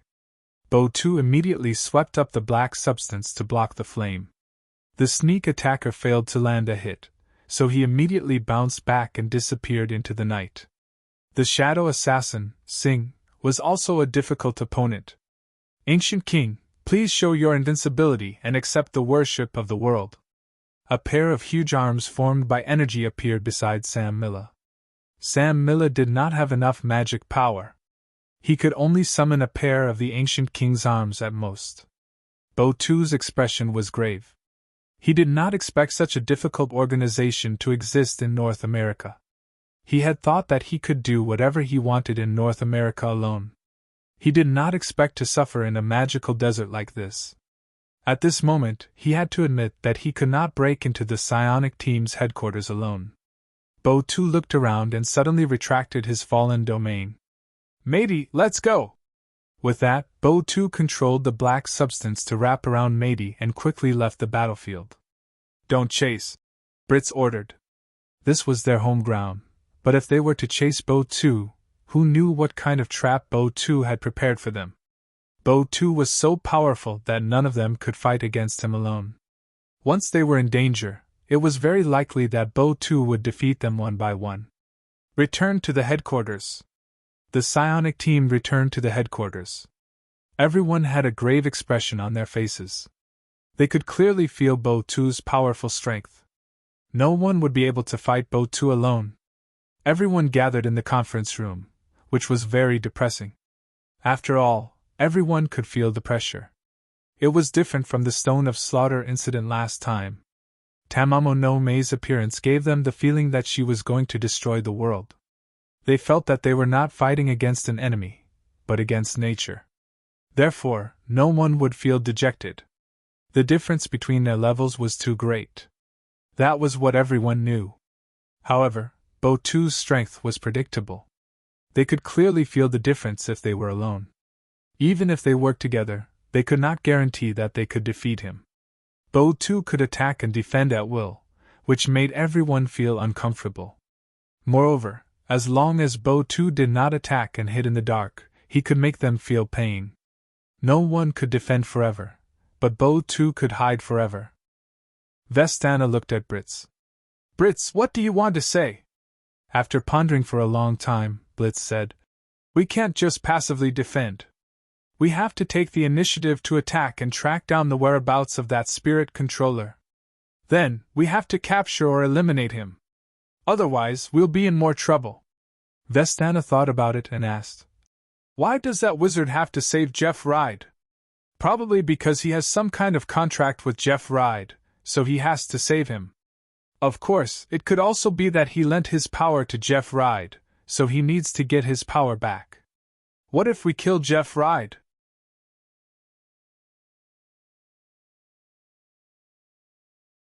Chapter 1771. No. I can't confirm their true relationship right now. It's possible that he wants to kill Jeff Ryder. If we kill Jeff Ryder, we might fulfill his wish. Vestana's eyes flashed. "But," she said meaningfully, "do we really have to fight him to the death?" Everyone's eyes fell on Vestana. A few of them were still in a daze. "Find his tracks," Vestana said. "Don't do anything yet." In the morning, Portia walked out of the villa after washing up. She had to admit that staying here for a night gave her an indescribable sense of comfort. She didn't need to turn on the air conditioner. As long as she opened the windows at night, the sea breeze would bring her a refreshing feeling. It wasn't cold, but it wasn't hot either. The sound of the waves wasn't ear-piercing either. Instead, it made her fall asleep even faster. Portia suddenly realized that breakfast was already prepared. It was as sumptuous as ever. Had Qin Zhao and Fei Lai woken up early to prepare breakfast? Portia was in disbelief. Impossible. Was there a chef in the villa? Otherwise, how could they prepare such sumptuous food every day? She didn't believe that Qin Zhao and Fei Lai would wake up. As expected, they didn't wake up until 8. They were clearly not the type to sleep early and wake up early. Both of them got out of bed and washed up. Then, they sat down at the breakfast table to eat. It was as if it was natural to wake up and find a table full of sumptuous breakfast. "Portia, aren't you going to eat?" Qin Zhao glanced at her. Portia had been looking at them strangely the entire morning. "Boss, do you have a chef in your house?" "Yeah." "Don't you know?" Who knew? She'd never seen one before. "Where is he?" "How come I've never seen him before?" "Oh, I'll introduce you guys when I'm free." "Isn't he in the villa now?" "No. He left after making breakfast." "What about lunch and dinner?" Why are you asking so many questions? I'm curious. Don't be too curious. In movies, curious people always die faster. Portia shuddered. Had she asked something she shouldn't have? Portia, don't listen to Chen's nonsense. All right, actually, the head chef is very ugly, so he doesn't want to appear in front of outsiders. Plus, he's weird. If he sees someone prettier than him, he'll get jealous. Then you'll disappear without a trace. Maybe you'll appear at our table. Portia gulped and Feilai rolled her eyes. Do you really have to scare Portia? Portia was completely speechless at Chen Zhao's evil boss. However, Chen Zhao's mysterious tone made Portia even more curious. She had a feeling that they were hiding something. Was it really as Chen Zhao said? Chen Zhao looked like he was serious, but also like he was joking. For a moment, Portia couldn't tell if it was real or fake. Besides, Feilai was so pretty. If the chef was jealous, Feilai should be the one who should be the most jealous, right? But every time she came to the Bright Moon Villa, as long as it was mealtime, it would be very sumptuous. That was illogical. After breakfast, Feilai went to the coastal rescue team. Portia, on the other hand, was reading a magazine in the yard. Chen Zhao was working out. In Portia's eyes, Chen Zhao was a fitness maniac. Whenever he was free, he would work out. Kalon came and started training with Chen Zhao again. Kalon realized that no matter how fast he increased his speed, Chen Zhao could always keep up. This made him a bit discouraged. Chen Zhao had said that he was a strength-enhancing type, not a speed-enhancing type. But an amateur like Chen Zhao was actually stronger than a professional. This was a blow to Kalon. It was like swimming, but it was faster than sprinting. If it was a professional sports competition, it would have been impossible for this to happen. Mr. Chen, how can you be so fast? It's not that I'm fast. It's because my level is higher than yours, Chen Zhao said. You've played online games before, right? A level 10 newbie and a level 100 player. Even the lowest stats of the level 100 player are higher than the highest stats of the level 10 player. So the difference between us is 10 times? Maybe the level difference is 10 times, but the stats are more than that. Okay, Kalon said. I'll surpass you one day, at least in terms of speed. Mr. Chen, I have classes in the afternoon. Then let's call it a day, Chen Zhao said. After Kalon left Minghua Villa, he hurried to school. When he reached the school gate, a stranger suddenly walked over. Hello, sir, the stranger called out. Kalon turned around and looked at the stranger in confusion. The stranger wore a cap, so he couldn't see his face clearly. He could only vaguely see that his face was covered in stubble. His clothes were a bit dirty. It seemed like he hadn't changed in days. At the same time, there was a pungent smell on his body. Kalon took a step back instinctively. Hello, who are you? The stranger looked up. Are you a speed-enhancing spiritualist? Kalon was stunned. Who was this person? How did he know his identity? Was he also a spiritualist? I have something to talk to you about, the stranger said. Can I borrow some of your time? Kalon remembered that he'd met someone from the psionic team last time. So, Kalon was instinctively on guard. He wasn't sure of the stranger's intentions, nor did he know his identity. Kalon wouldn't obediently cooperate with the stranger's request. I don't know you. Mr. Kalon, you don't want to fight here, right? The stranger said. Kalon frowned. Was he threatening him? Who exactly are you? I just want to talk to you. Of course, the way you talk depends on you, the stranger said. Kalon thought about it. As a spiritualist, he obviously couldn't expose his identity so easily. But from the stranger's tone, he didn't seem to mind exposing himself. He was at the school gate, and there were people coming and going. It was indeed inconvenient to fight. Where to? To my car. The stranger pointed at his car. Kalon thought about it, and followed the stranger into the car. But the moment he got in, a black liquid suddenly appeared in the depths of the car. Kalon immediately realized that it was a trap. But before he could react, the black liquid started absorbing his magic the moment it came into contact with Colin's skin. 9 Heavens Divine Emperor.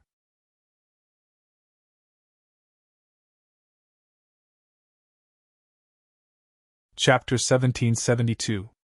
Amy and Ceylon sat before Colin's bed. Just then, the door was pushed open.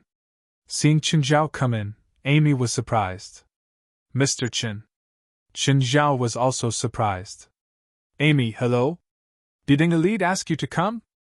Amy asked. Yes, and Elite is on a business trip, so he asked me to see if there's anything I can help with, Qin Zhao said. I don't know who my son offended. He was dumped at the school gate for no reason. Actually, if Qin Zhao hadn't heard it from Elite, he wouldn't have known that Kalon was Angelite's son. But thinking carefully, both of them had awakened special bloodlines. And they were both agility-type spiritualists. Qin Zhao hadn't thought about this at all. If he hadn't seen Amy and Ceylon, he would have almost forgotten about it. Right now, Amy's face was full of bitterness. An Elite, whom she could rely on, had gone on a business trip again. As a woman, she didn't know what to do. Can you tell me about Colin's condition? Qin Zhao walked to the bed. Mr. Qin, the doctor said that Kalon isn't injured. The reason for his coma isn't clear yet. Qin Zhao suddenly felt that Ceylon had been staring at him. Qin Zhao looked up at her and smiled. Ceylon, do you still remember me? Yes, Ceylon said, nodding. You're really good. Qin Zhao touched Ceylon's head. Seeing the toolbox Qin Zhao had put down, Amy asked, Mr. Qin, are you a doctor? I'm a medical professor at the LA branch, Qin Zhao answered. Oh, I see. Amy relaxed. Since he was a medical professor, there was definitely no problem. He was also Angelite's superior. Qin Zhao pulled Colin's wrist. Kalon had used up a lot of his magic. Had he fought with someone? He wasn't physically injured, but he'd used up too much magic, so he wasn't very energetic. Amy, I need to perform acupuncture on Kalon. Is that okay? Qin Zhao asked. Acupuncture? Can you wake Kalon up? Yes. Okay, thank you, Mr. Qin. Amy nodded. Do you need us to leave? No. Qin Zhao shook his head. He'll be fine soon. Qin Zhao flipped Colin over and pulled open his shirt. Afterwards, he began to insert silver needles into Kalan's body. One of the needles was inserted into his chi si. Qin Zhao flicked the silver needle in his sea of chi with his finger. Then, Colin's body suddenly trembled. Don't move, Qin Zhao said. There's a needle on your back. You don't want it to pierce your body, right? Amy's face was filled with surprise. She didn't expect Qin Zhao's acupuncture to be so effective. In the beginning, Qin Zhao said that it would be healed soon. She was still in disbelief. The doctor from the nearby hospital said that he still needed to be observed, and his current condition was unknown. In her heart, she was more inclined to the hospital's explanation. He didn't expect Qin Zhao to do what he said. He said it would only take a while, and sure enough, Kellen woke up in the blink of an eye. Kalon, listen to Mr. Qin. Don't move. Mom. Colin didn't expect his mother to be here. Qin Zhao put away the needles and patted Colin's shoulder. It's done. Amy ran over excitedly. Who did you offend, Colin? Are you a member of some gang? Gang? Did you get into some kind of trouble? Parents were all like that. They always thought that their child had gotten into trouble outside. Did he offend a gang? Did he participate in gang activities? Amy, Colin might be a bit malnourished. He's slightly anemic and didn't rest properly after a high-intensity workout.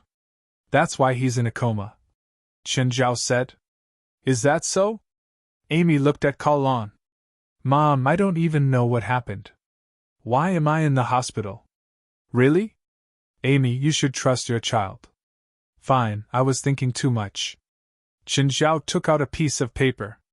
Amy, this is my phone number. Call me if you have any problems. Of course, I hope you never call me. I know. Thank you, Mr. Qin. Colin, let me check your body again. Chen Zhao said. Amy, can you give Kalon some privacy? Of course, if you want to keep watching him take off his pants, I don't mind either. Fine. Amy, help Kalon get discharged. Our company reimburses family medical expenses, but Kalon probably doesn't need it. Amy had a good impression of Chen Zhao. Because of this, she changed her opinion of Angelite's work. In comparison, an elite had a good relationship with his colleagues. Last time, in order to help an elite, they'd all gone to San Jose to explain. Chen Zhao's boss was also very kind and friendly. He'd even come to help Kalon. Oh, I'll treat you guys to dinner tonight, Chen Zhao said. Mr. Chen, that's not good. You guys definitely didn't prepare dinner. Neither did I. It's settled. After Amy and Ceylon left, Chen Zhao changed his expression. Kalon, who did you meet? You look like you've been through a big battle. Mr. Chen, you know my mother and father? Your father, an elite, is my subordinate. What? Kalon was shocked. Wait. Isn't my father working for the supernatural organization? You're the president of the organization? Kalon didn't expect that the person he'd been in contact with was the president of the organization. You already knew? No, I just found out. Chen Zhao said. Tell me, what happened to you today? Kalon told him the whole story. You don't know that person at all? I'm sure I don't know him at all. I don't even know why he's looking for me. Since the other party is also a spiritualist, he either found you through a spiritualist that you know or through some channel that sells information about local spiritualists. But I still don't understand why he did this. He absorbed my magic, but what can he do with it? I don't know, but they definitely have a purpose. Will they hurt my family? My mom and sister? Probably not. Of course, don't go out these 2 days. Stay home and call me if you have any problems. Okay, got it. Change your clothes and I'll treat you guys to dinner. Kalon had just taken off his pants when Amy suddenly pushed open the door. Mom. I'm changing. Amy rolled her eyes. Fine, it's not like I haven't seen it before. Mr. Chen, is Kalon okay? Other than being hurt by you while changing, everything else is fine. 9 Heavens Divine Emperor. You're tuning in to the Phoenix Knights YouTube channel. Don't forget to subscribe and join us on this journey to catch the most captivating stories.